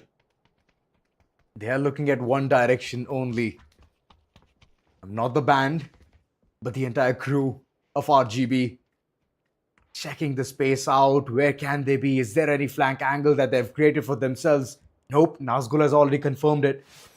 But it's always to be sure. Welcome to MINAS. Have been eliminated. 4 guys. They're on a killing spree. Teams after teams. First it was RAKUZAN. Now welcome to MINAS. And they're heading towards the circle. Taking fights? Man, this team, they're amazing. They do not want to let go of the championship, right? They want to seal the deal by tonight. They want to make sure that the difference is less than 40 points so that tomorrow they can head right into the doorsteps of Ruthless, take them down, and then head for some chicken dinners. Yes, they need to be careful because the more they fumble, the more they're going to get damaged. ClanX on the other side, they're going to be losing a player. Gustia coming out in the open is going to be punished ruthlessly. That's not the end of the story. Because TOPG from the other side, they want to make sure that they also end the game on a very, very good note. TOOP, couple of players remaining. One already long gone, bid farewell. And this was the fight we were waiting for so long. Studs, they're also effortlessly entering towards the circle. They know that Stalber is going to be the epidome for all of this action. And now RGB is stuck in that pickled up situation. The sandwich. Will they love to be the patty, Arka? I don't think so. Because they've got some hard compounds. They don't need to commit to any kind of fight. All they have to do is make sure that they're not visible to either of these teams. And that's the only way to do it. Ruthless, they understood that there's a team right in front of them. And what they choose is to head to the center of the circle rather than wasting time. Think like Ruthless, and that's the best thing to do. But I hope the descent which they're trying to do, they don't catch anybody midway. Oh, they're safe. They're safe and sound. It's only 4 guys that they have to be worried about, and they're far away. Yasnaya, Poliana. Usually, Ruthless, the way they take their rotation is unique. they do not come downhill and go to the southern side of the circle. True. They always head to the circle which has more area or more waters. Look at that. They're taking that Kameshki circle rotation Yeah. and they're heading towards the shoreline where they can find themselves a hard cover. And that has always been the key to their success. There are several teams who need to learn this when it comes to rotations. Oh, they want that perfect scenery as well. It's gonna be beautiful. There are team studs waiting. It's not the dead center for them. Still, they're inside the circle. And they have hard compounds as well, Arka. And if Ruthless missteps by one chance, 1%, then it's all gone. ZENSE, well, they are taking a different fight altogether against Atomic Wild, the X team who got that winner chicken dinner. Wiki is knocked on the ground. The entire team inside the petrol bunk, what can they do? Can they convert this game? Oh, yes. Good way to shut down one enemy already. Nate's coming on point, bolt bomb. He's going to manage to get another one. The flank angle is going to be perfect. The execution on point, Molotov burning. This man, he is not going to survive for long. Molotov was good. Yep, somehow has managed to stay alive. Kudu still trying to create that room, that space, knows where the opponent can be. Look at Kudu. He's surviving with that HP. He's still alive. Clan X, they were hearing all of that commotion. Now they're also in this picture. No, I don't think so. It's going to be an easy run for him. Kudu eventually gets taken down. The final nail in the coffin has been put, ladies and gentlemen. And with that, ZENSE gets eliminated. Clan X from a distance. They were trying to pester down two teams, right? And now they've got TOPG, who's going to be coming in over there. And there it is, Z Warriors. They're going to be like, you know what? This seems to be the center of attraction for everything. And we want to be a part of this chunk. They nailed it. Definitely, they nailed it. All those boogie moves coming in from their end. The initiation was good. And now, Clan X, they need to run. They need to think how to execute against TOOP. It's fully loaded in the another vicinity. And they have that insight as well. They're outside the circle to be very precise. Now, the map is an interesting affair altogether. I just hope that the audience will be ready for what's coming up next. Every single team who took that northeastern rotation, they were expecting the circle to be going towards them. And let me remind you, all the top teams are over here. Whereas Ruthless on one side starting to lose a player by the hands of Stud. It's going to be 10 KDR who step in to take some revenge. They need to be careful because right behind Ruthless comes the side of 4 guys. And they get to know there's a team over here. They're going to eventually rush in and make sure that the Ruthless pays a very, very hefty price. Oh, good information, good insight. And KDR constantly taking all of the shots. And Rupesh also joins in. He's going to be stolen though. 10 KDR. He has a perfect insight. Lovely way to execute. Flashbangs on point. Retired bolter. What can he do? Can he retaliate harder enough? Can he take down a player or two? Nope. He's taking a back seat. That's the wise decision if you ask me. There's no necessity for them to right now push. STD, the Studs, they need to wait for the opponents to make a mistake. And it seems like they're busy with another team inside of the circle as well. A divided attention eventually made them pay a lot, but Retired Bolter yet again gives the right kind of opening. This man has stood for his team every single time they need it. 10 KDR. Now he's in a lot of pressure. Both the sides they've been pestered. One side is 4 guys and the other side are the Studs. Oh boy, trained, good aim. 10 KDR could do a lot of damage, but no knocks are coming through just yet. 10 KDR thinking about running away. Slacksky is also not close to him. No. 10 KDR, a lot of beating. 13 HP is what he will have. And finally, he runs away. Safe and sound. Joins force with Slacksky. Gonna heal himself and then enter towards the circle. Now, 4 guys were watching this from a distance, right? And I somewhere feel that they might chase them to put them down. But wait a minute. They've got another neighbor altogether to concentrate on. And that's going to be in the name of RGB. 4 guys have targeted the weakest of the teams in this map and made sure that they pick up those strikes. And look at that, the last man standing from the side of Studs is in deep troubles. A little bit of a visibility, and I'm sure that Siri is going to strike harder. He's going to get in closer. He's got 2 frag grenades in his hand. He's going to be cooking one, tossing it to perfection. The splash radius, is it good enough? It seems like the splash radius did hit them up. Oh no. 1 HP both these players, but eventually the retaliation comes in from the other side. Mansa, trying to escape from this fight, he falls down to his own death and now paves way for Studs to somehow make it inside the circle. No. Look at this chase coming in. Retired Bolter somehow makes it inside the circle, but 4 guys, do they have enough healing and can they make it inside the circle? Oh, that's a big question altogether. Shot by taking those shots. It's a getaway for multiple teams. Mansab, in the midst of all of that, Blue Zone has taken him down. Rupesh spots a person. Cruel being one of the teams. Nate has been top. Rupesh on the other end. What is going on in his head? He for sure wants to go ahead for a good execution, but Kohli is the man delivering those shots back and forth. Risen up to the task. Can he do something about it? No, he's going to be taken down. That nade is going to be sublime. Kohli constantly being a menace to the society. Cruel they have hung the entire team. 4 guys, flank angles, picture perfect. Siri, he's running away, joining in force. He needs to find that angle, but the last moment prone from the likes of the team of Cruel is going to help them in the end game. Siri and Rupesh, 2 men standing, and the smoke right in front. I don't think so. It's going to be an easy affair. Yes, they still have an opportunity to revive Shatbai and change their position. Because Ruthless from a distance is watching this, and look at what they do. They chime in to put down Kohli.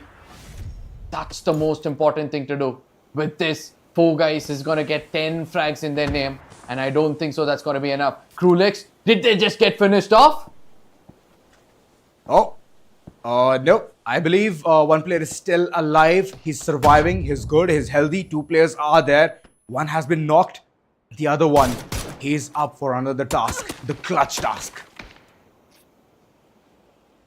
As good as it sounds, I still feel the man disadvantage is finally going to hit them. Look at what Hey Siri is doing over here. Trying to take it off angle, but he or she is walking into the crosshair, right? And I don't think so it's going to be an easy task. Slacksky and 10 KDR, they're not going to miss much. 2 more bullets and this guy's down on his knees and somehow survives. And look at what happens on the other side. RGB finally makes them pay. The last man standing for 4 guys will now have a great responsibility over his shoulder, and all he's doing right now is lots of mistake. 10 KDR, he's not going to spare him in case he comes out in the open. He's running away for his dear life for now. Checking all of those corners. 10 KDR untethered.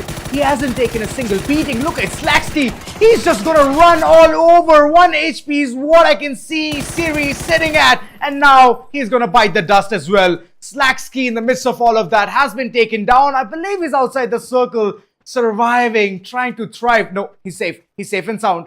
He can be revived, is what NKDR is thinking all about. Not for long. Slacksky, the brink of an eye. He's surviving. This is big for the entire team. Now, they are at the corner of the map, which is very, very vulnerable, right? And the circle, it's going to be ruthlessly running away from them. And they need to be careful how they execute here on. Sea Warriors, 2 men standing, but there's been a lot of confidence over their shoulder. And that's how they position. But the pixels. This is how you play the game. A beautiful job by coming in from the side of Ajax. He just checked the corner from which he can predict 100%, and he'll be getting both those frags. And I just love every bit of that fight. What were they doing? Pilates? Were they having some kind of a sense of proning down and then thinking that let's just go ahead and execute things in this way without any smoke? The thought process itself kills me. Fully loaded on the other end. They have 4-man squad. Ruthless. Ruthless is a team we would love to look at. Look at them. 2-man squad, but still doing all the deeds. Constantly putting RGB under the threat, under the notion that they are going to be wiped clean. 5 points strong. Ruthless. Both of them are functioning like a single unit. Smoke paths being created, and that's the flank angle that they want to head towards the circle and then hold the entire team. Now, the push is towards RGB, not towards the circle. That's the most crucial part. The intent is clear. They would have read that 4 guys have been eliminated because they only put the final nail in the coffin. Now, their job is to pick up as many frags as possible. They've already put down 1 or 2 players of RGB, and they know they need to pester down the last guy who's trying to run away. The confirmations is the most crucial thing for the side of, Ruthless over here. The last man, 10 KDR. He's not very smart. He sees the guy, immediately connects those shots, and then puts an end to him. Wow. Yes, Lasky was the person to give away the opponent's location, but them working together, it was rightly called. They're working as a squad and not as two solo men. Lovely. Good execution. And now going ahead, picking all of those healables, throwables, whatsoever he can find and scavenge. He's gonna be using it for the last circle. Fully loaded. They're facing the wrath of multiple teams. That's the problem of you being at the edge of the circle, thinking about rotating. Lakhwinder taking all of those shots. And there's one man bleeding outside. Bravo. Not bravo for his performance. He's gonna be wiped clean. TOOP right alongside. This battle is already prolonged for a really long time. And Clan X, surprise, surprise, the drone view is gonna take directly to the action. And yes, you too good. He's running outside in the open with 1 HP. One shot, it's gonna be done. Clan X, that's a big revolution from their end. Oh yes, Clan X, they've understood it's about them picking the frags, third parting, and then only taking those fights. There's no necessity for them to commit any more further. And now they make it inside the circle. I can see 3 teams with 3 men and 2 teams with 2 men. Now, one positive part here is Ruthless is far away from this cluster. They hold a corner from where they can easily third party, wait for the opponents to take those fights. And from the other corner, we're able to see that Clan X, TOPG, as well as that of Z Warriors, all 3 of them close to one another. It seems like Ruthless are in the crosshairs of Z Warriors. Under their radar, constantly being in check. Smokes. Yes, it's gonna be on point. The second missile is gonna be launched and it's gonna go directly onto Clan X. But is it gonna explode? Nope, it's just the drone view. Are you serious? For a second, I was wondering where did a cannon come in this game? And you caught me off guard, my friend. But yes, coming back. Clan X, Suman and Paco. Do we call him Pacho? It's Patcher. Okay. Suman and Pacho, they need to be careful. I know they're heading towards the circle, but it's an open field. Very few ridges out there. They need to check their corners.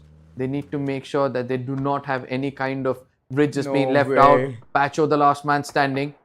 He understood that Cyanide gets taken down. All he has to do is head to the center of the circle with a little bit of hard compound.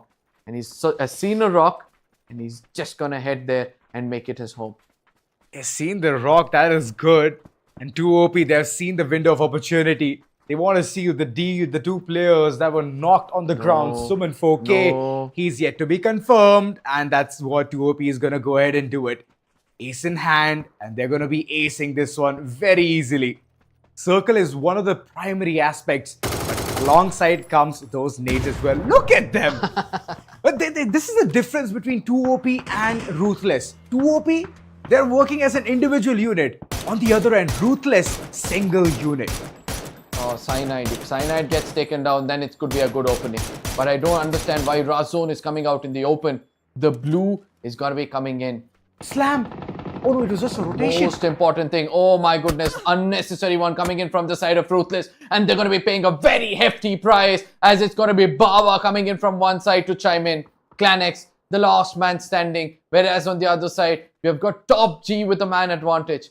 Z Warriors with a little bit of intent, and TOOP with an interest to get this chicken dinner. Which among these 4 teams will be taking it home? As we all know, before as well, Pacho has been clever enough to pull off a 1v2, 1v3 to get himself a chicken dinner. Oh, those kind of scenarios always put us on our toes, and would love to see it again. Pacho now back against the wall, and there comes RAKUZAN. He's rushing forward. Prone is what Xpacho is going to be choosing, and he's going to be biting him down. RAKUZAN, big mistake. Molotov to cover up all of that, and it's going to just burn him into crisp. That's the KFC that I want to have. Cyanide, far off, could not even go ahead and do anything about this. Just call him a KFC.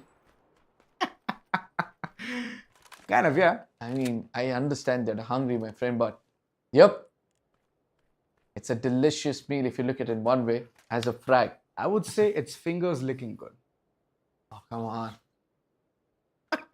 let's head back right into the game to see what's going to happen. Yes, Pacho, his location seems to be compromised, and that's what Z Warriors are trying to do, trying to keep an eye on him so that just in case he comes out in the open, they're going to take some shots on him. And yes, he's going to be 1 HP and then 5 story naps, puts him to sleep and sings that lullaby, and a perfect tone if you ask me. The tonality is good and the Pacho intent is alive. Yeah. It was 2 OP you went to sleep, sorry.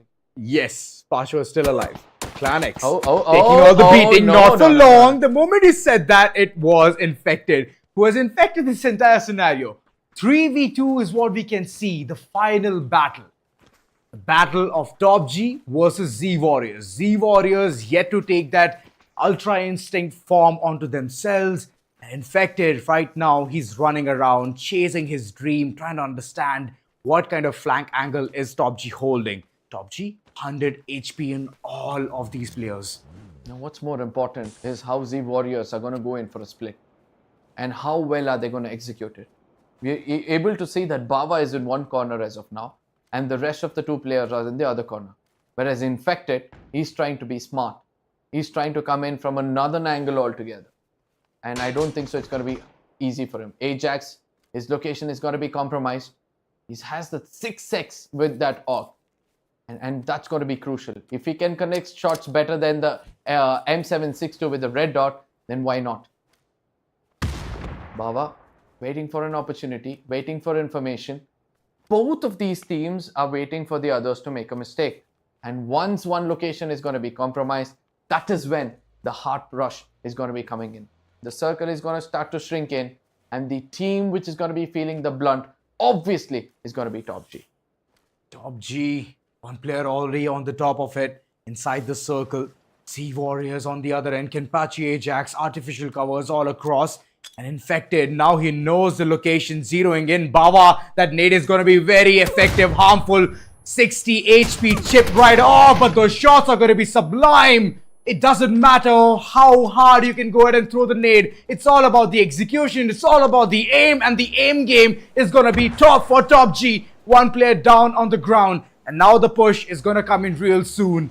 5 story naps only for getting the car. He has gone outside the blistering zone, and he's facing a lot of wrath. Kenpachi Ajax, last man standing, as Orc is going to be confirmed. No way, breathe there. That nade was perfect right in front of him. Kenpachi Ajax, it would hurt him that he could see his ally just burst into smithereens. Ajax, MK12 taking shots, but it's not going to land. He just landed one, but the other is going to chime in. No way, breathe air, final blow, and TOPG takes that winner chicken dinner home. I mean, I was literally taken away by TOPG's consistency. The previous game they had frags, in this game they got that chicken dinner. But is it too late? Is it late for them to come into the top 3? That's a question which need to be answered after the break. Ladies and gentlemen, 4 guys dominating on one side and TOPG trying to catch up to them. Ruthless still trying to hold the top of that position. With this, we're going to be taking a short break. See you guys on the other side.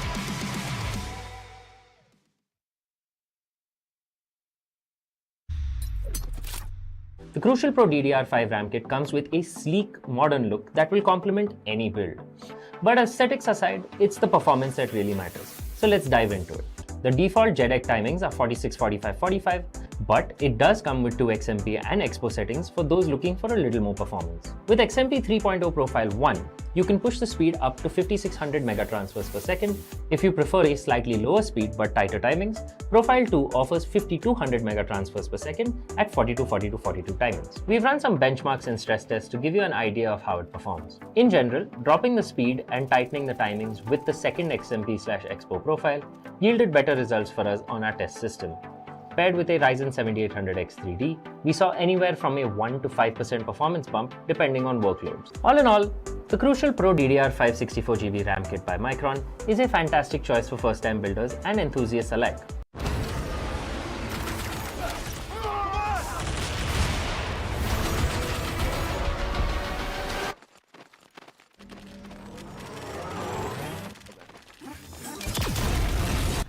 When are you gonna upgrade your system?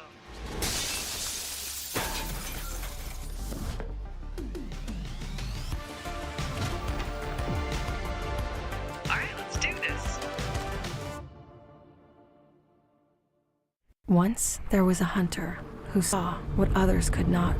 With a magic case in her backpack, she roamed with wild abandon into the great unknown. Her gaze inescapable, her reflexes lightning fast. When armies swarmed, she went through. With eyes open wide, hands steady, holding, watching, capturing everything in sight.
and you're at the bottom.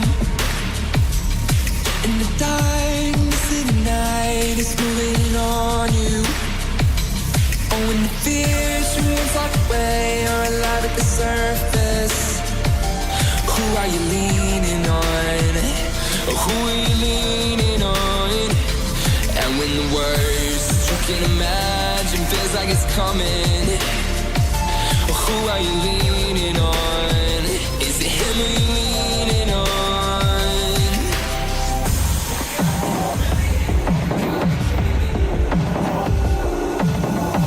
He's like the God for you. He leads you every time that you fall apart. It's been the same right here from the start. And I'll pray for you, I'll pray for you, that it's someone other than him that you choose. But if you do, then you better watch out.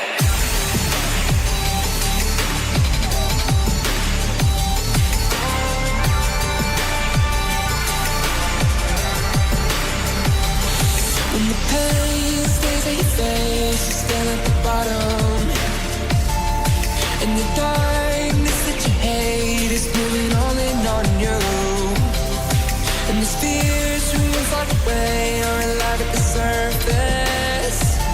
Who are you leaning on?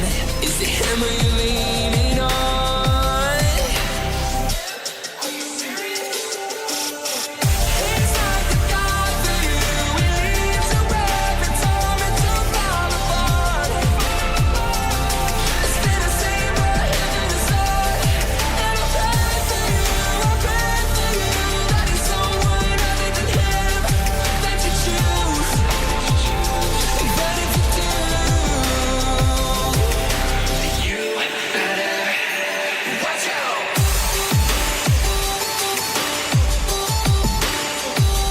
Watch out. You better watch out.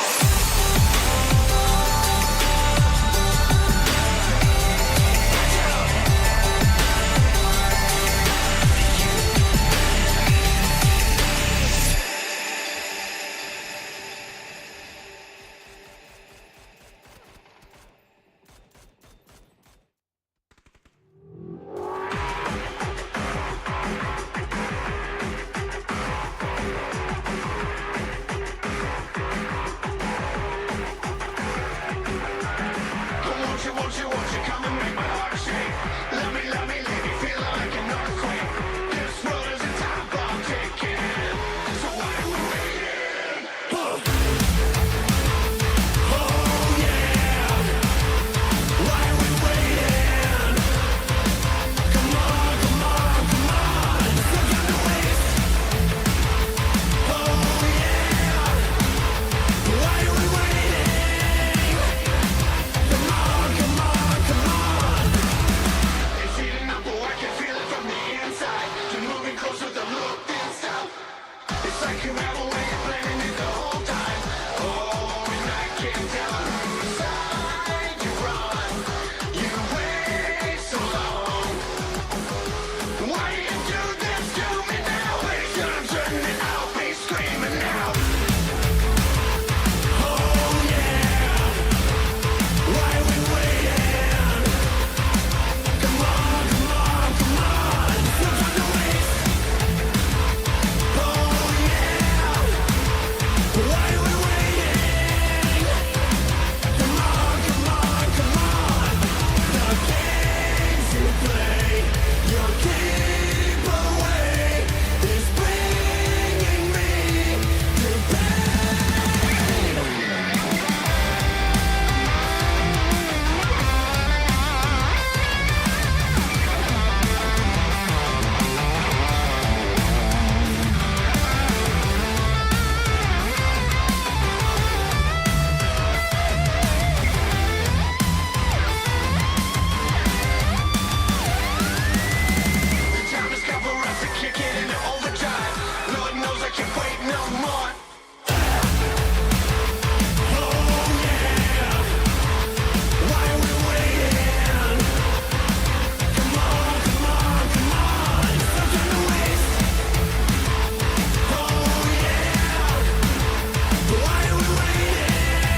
Well, the hardcore games of PUBG Battleground are over for day 4. It was an amazing start and amazing end as well. But in the midst of all of that, we have seen one team still having that tip-top position, Ruthless.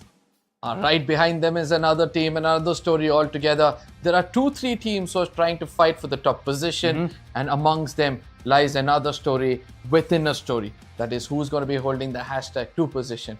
The middle of the table is trying to tell us a different story altogether, and that story is which of these teams will be better than each other and end up at the hashtag 3 position. Oh, the first place is still not in contention.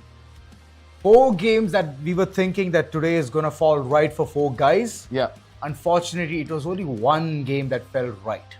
One or two here and there, having the second or third position did give them quite a bump. But overall, if you're talking about, it's still 60-pointer of a lead from the first to the second. But second and third, like you mentioned, how things are bumping up, how things are falling up and down, that is a place where we have to focus towards. Now, somewhere I feel the 60-pointer might not be the difference between the top 2 teams.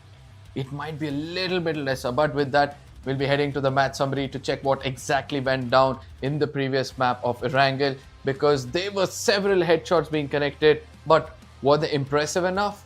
Yes, to an extent. To an extent, yes, damage has increased, surprisingly. That's nice. Earlier on, I believe I've seen only 10,000 in the map of Erangel, but that's a surpriser which has to come in. But again, the long kill distance is a doozy, man. It's a doozy. 254.8 meters. Well, come on. We all know that people have a lot of firepower. They have a lot of weaponry called as the DMR, and still not able to hit those shots. Somewhere feels off. I mean, it's a moving target. It's going to be hard for you to take down a player until and unless you're a lover like you who loves bolt action Yes, gun. bolt action. And then you have an angle from which the enemy is actually heading towards you as well. That is the only point you can connect those headshots or the long distance itself. But with this, ladies and gentlemen, we'll be heading to the team who are most impressive in the past 2 games, and they attained the chicken dinner. That has to be TOPG, and their stats look like this. They got an average of 7 to 8 finishes, and in which it was Bava yet again outshining these players and getting 3 frags for himself.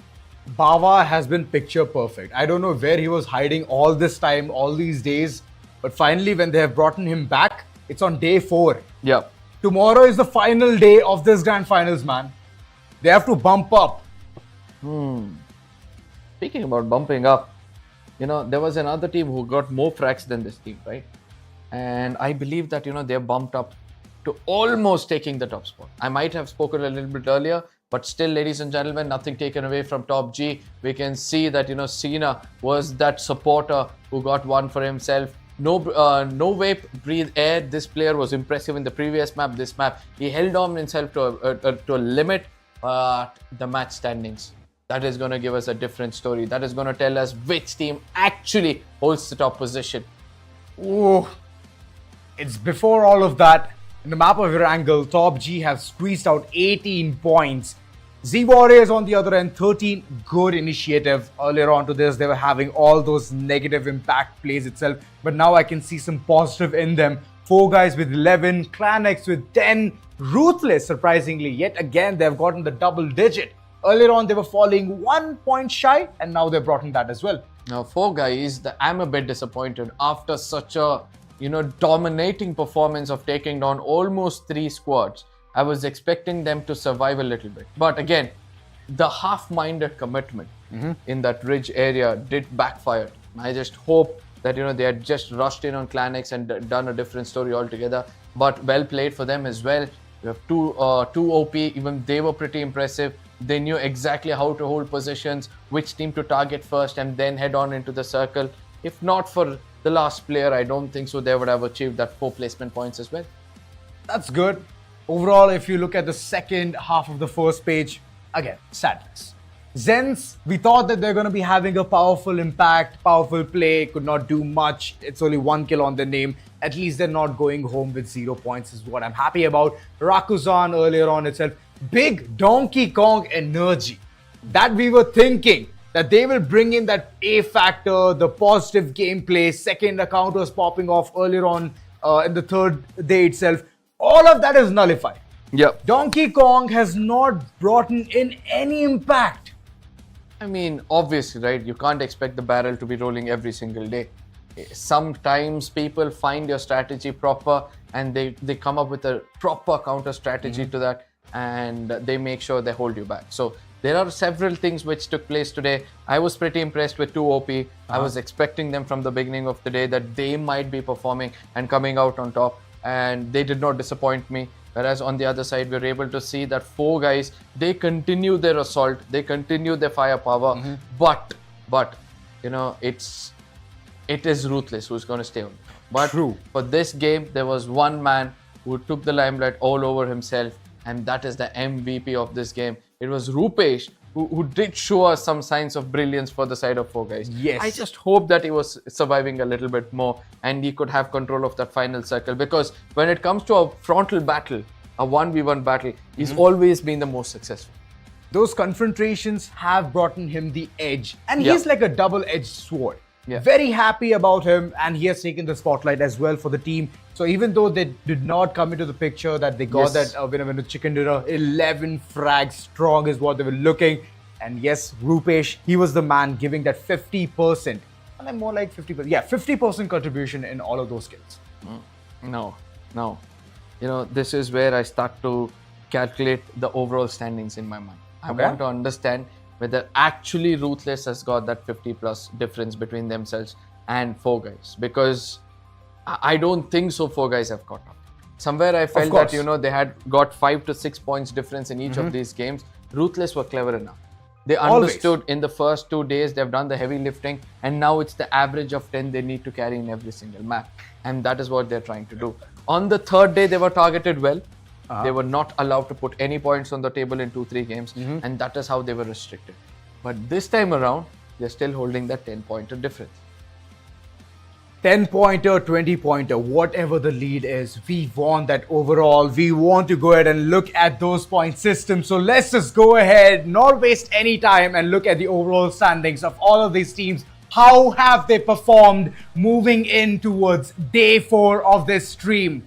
Oh my goodness, somewhere when I felt the difference was a little less, it seems like they've taken a longer leap than we expected. Around 60 plus points is what they've got for themselves, but still it's doable, because 163 is where 4 guys stand. All they have to do is make sure all 4 games they get around 20 to 30 pointer, eliminating Ruthless in every one of them without gaining any points. Whereas Atomic Wild, they've gone wild today. TOPG as well. Look at these 2 teams. What a comeback they've had. They pushed down the DAESH by 20 points, whereas TOPG has pushed them down for almost 6 points difference.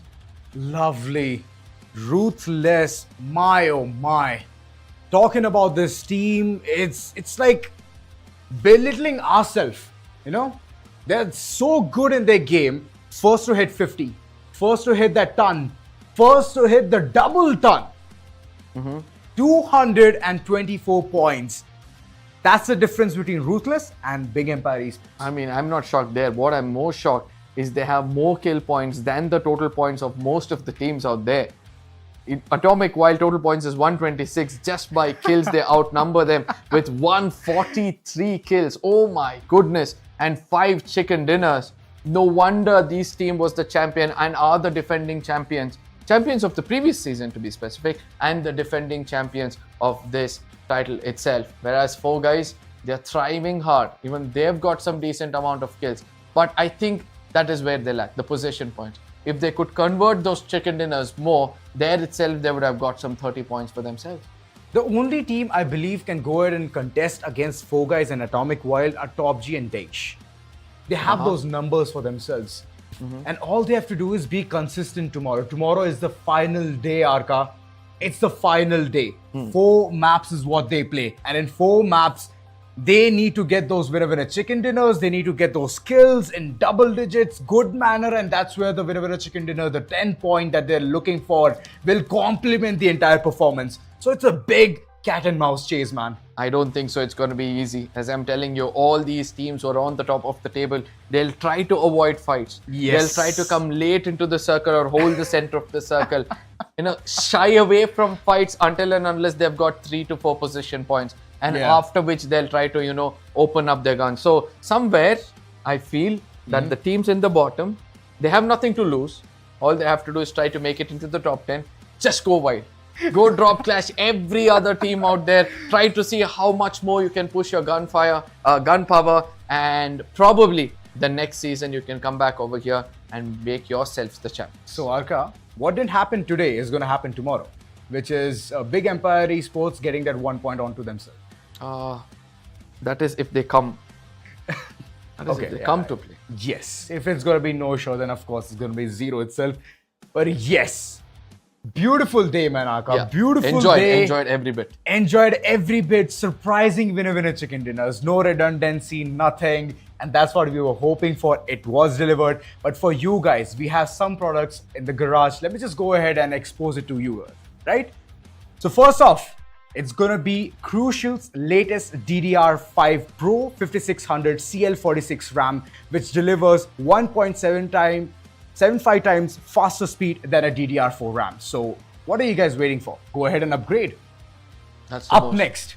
That's the most crucial one. It is going to be the most crucial one. Up next is going to be gaming anywhere. All you have to do is get this Crucial X9 Pro portable SSD, and you know what?